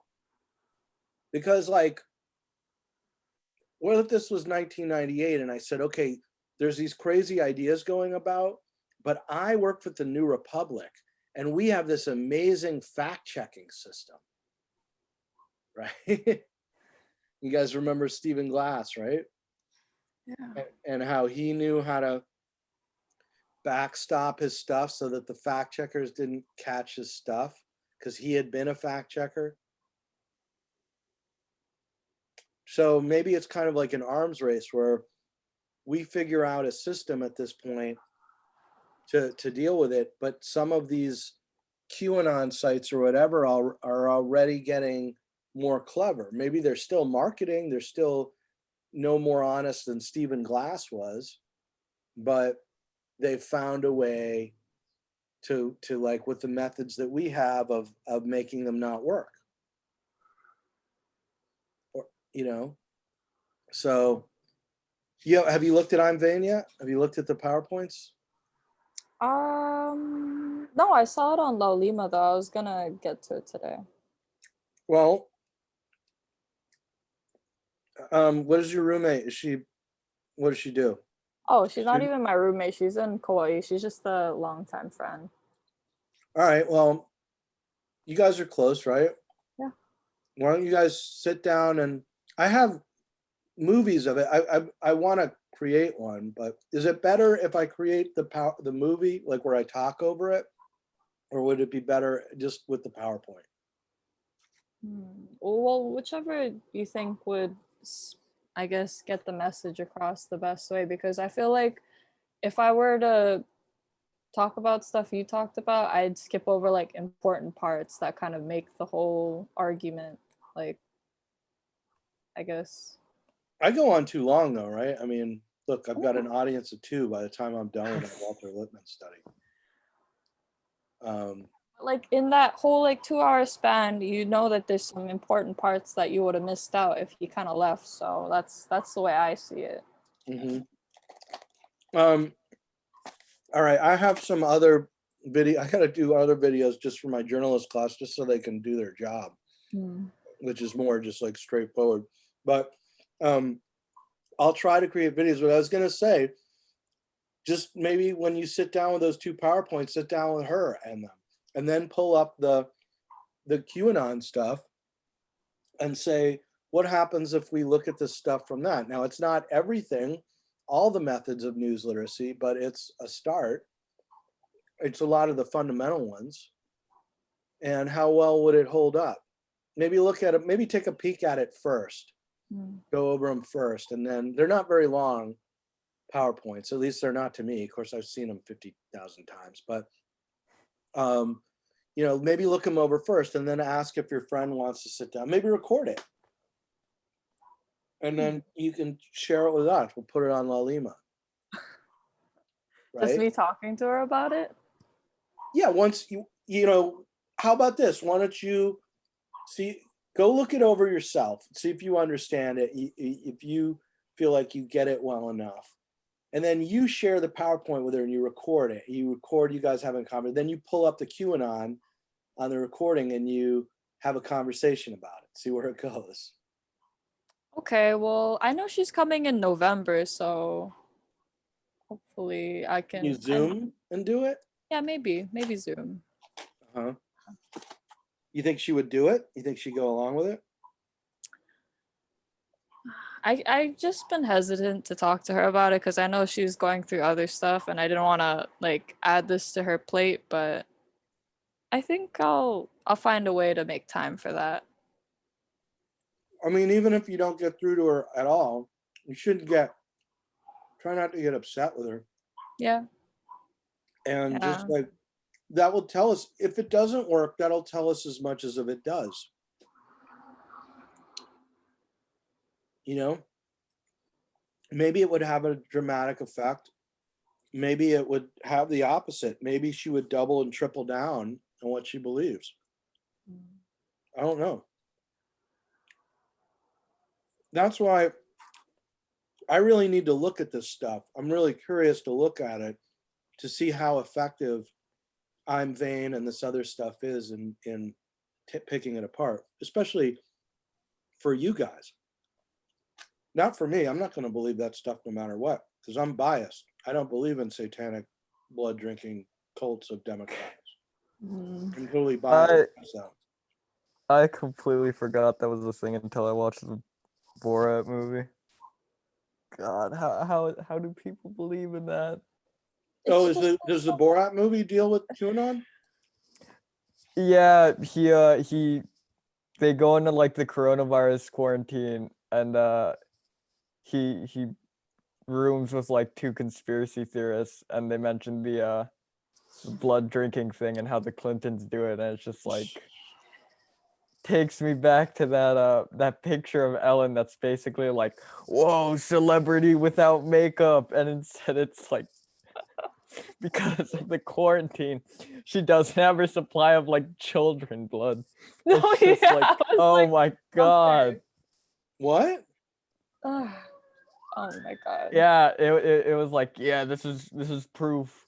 This is her before the quarantine, and this is her after, and she looks so much worse after quarantine. It's totally because she doesn't have. There's like a vampire that hasn't gotten her blood. Yeah, she doesn't have the rejuvenating powers of like adrenaline-filled children's blood. Yeah, it's like andropole. I don't know. It's like a special word that I forgot, but It's like they gather children, and then they make them like run and stuff to get their adrenaline pumping. yeah. And I don't know. There's like videos of like dead babies that they post, and they don't say where the source is, so it's like. Okay, but a lot I of think people. Vain will take care of that. Okay. Yeah. I don't think you're going to get very far through the alphabet there without it being like, okay. Yeah, like at this point, it's all of this is from social media, so there's already no like accountability for sure. But Well, then show her, so maybe the one thing you can, I spilled sushi rice all over myself.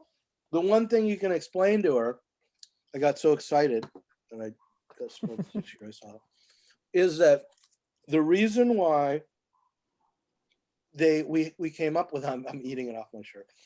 The reason why we came up with I'm Vain is that, or the way that they came up with it is that they realized that, and you guys remember me talking to you about this, is the idea that now that everybody's on the internet, there's no gatekeeper, right? Like before the internet, the only way to get access to information was mass-produced paper or these network television channels. And now the internet, the gatekeepers of that information are gone. You can just get whatever you want. So that led to the idea that, okay, this is a revolution. So now everybody has to be their own fact checker or their own gatekeeper, right?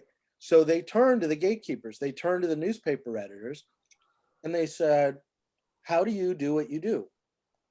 And what they ended up coming up with was I'm Vain.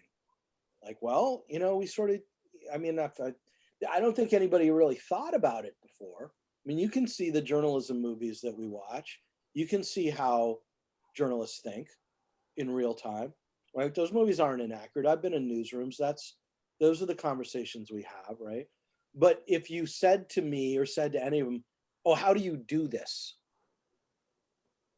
We might be like, but eventually we would probably come up with something like I'm vain. You know, and that's us remembering what we do when we do what we do. You see what I'm saying? So you could explain that to her. If you could say, well, he's teaching us about these techniques, but here's where they really come from. They come from the fact that now that we have the internet, people have to learn how to read the internet. And so they ask newspaper editors, how do you do your job? Because everybody now needs to learn how to think like a newspaper editor, because we kind of don't have newspaper editors anymore. Because it was the job, like that, remember that Walter Lippmann quote I put up there about the newspaper is the Bible of democracy? It's the job of, you know, should I pull it up? You know what I'm talking about? Where he says, well, let me share it with you. You could, I'll share this online. Libby was asking me to share it, but where he says,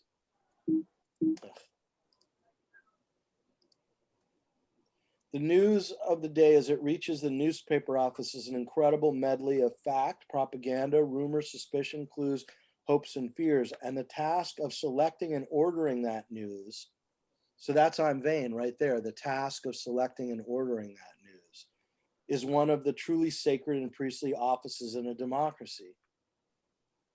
So they turned to the newspaper editors and they said, how do you do your job? And that's where we came up with I'm vain. So, you know, you might want to explain that to her, and then you can show the slides. I don't know. I don't think she'll buy it. I think she'll think that they're all liars. Yeah, it's one of those things where it's very divided for people who believe in like the occult. It's like they're pretty set on their ideas, so it's pretty Well, like, maybe skip the explanation unless she asks about it and say, here's the checklist, I'm vain.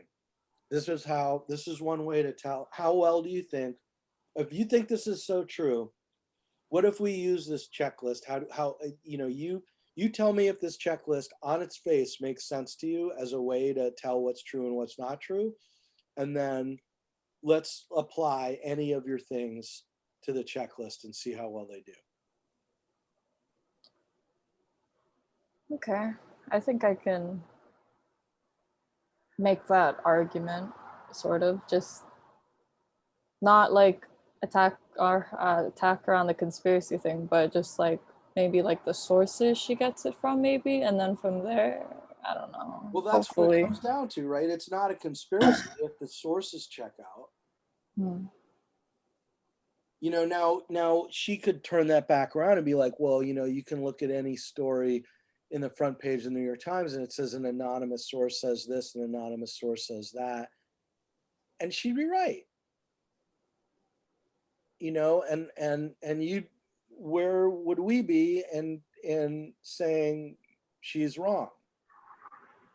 But that's where that movie, All the President's Men, is, I think, important.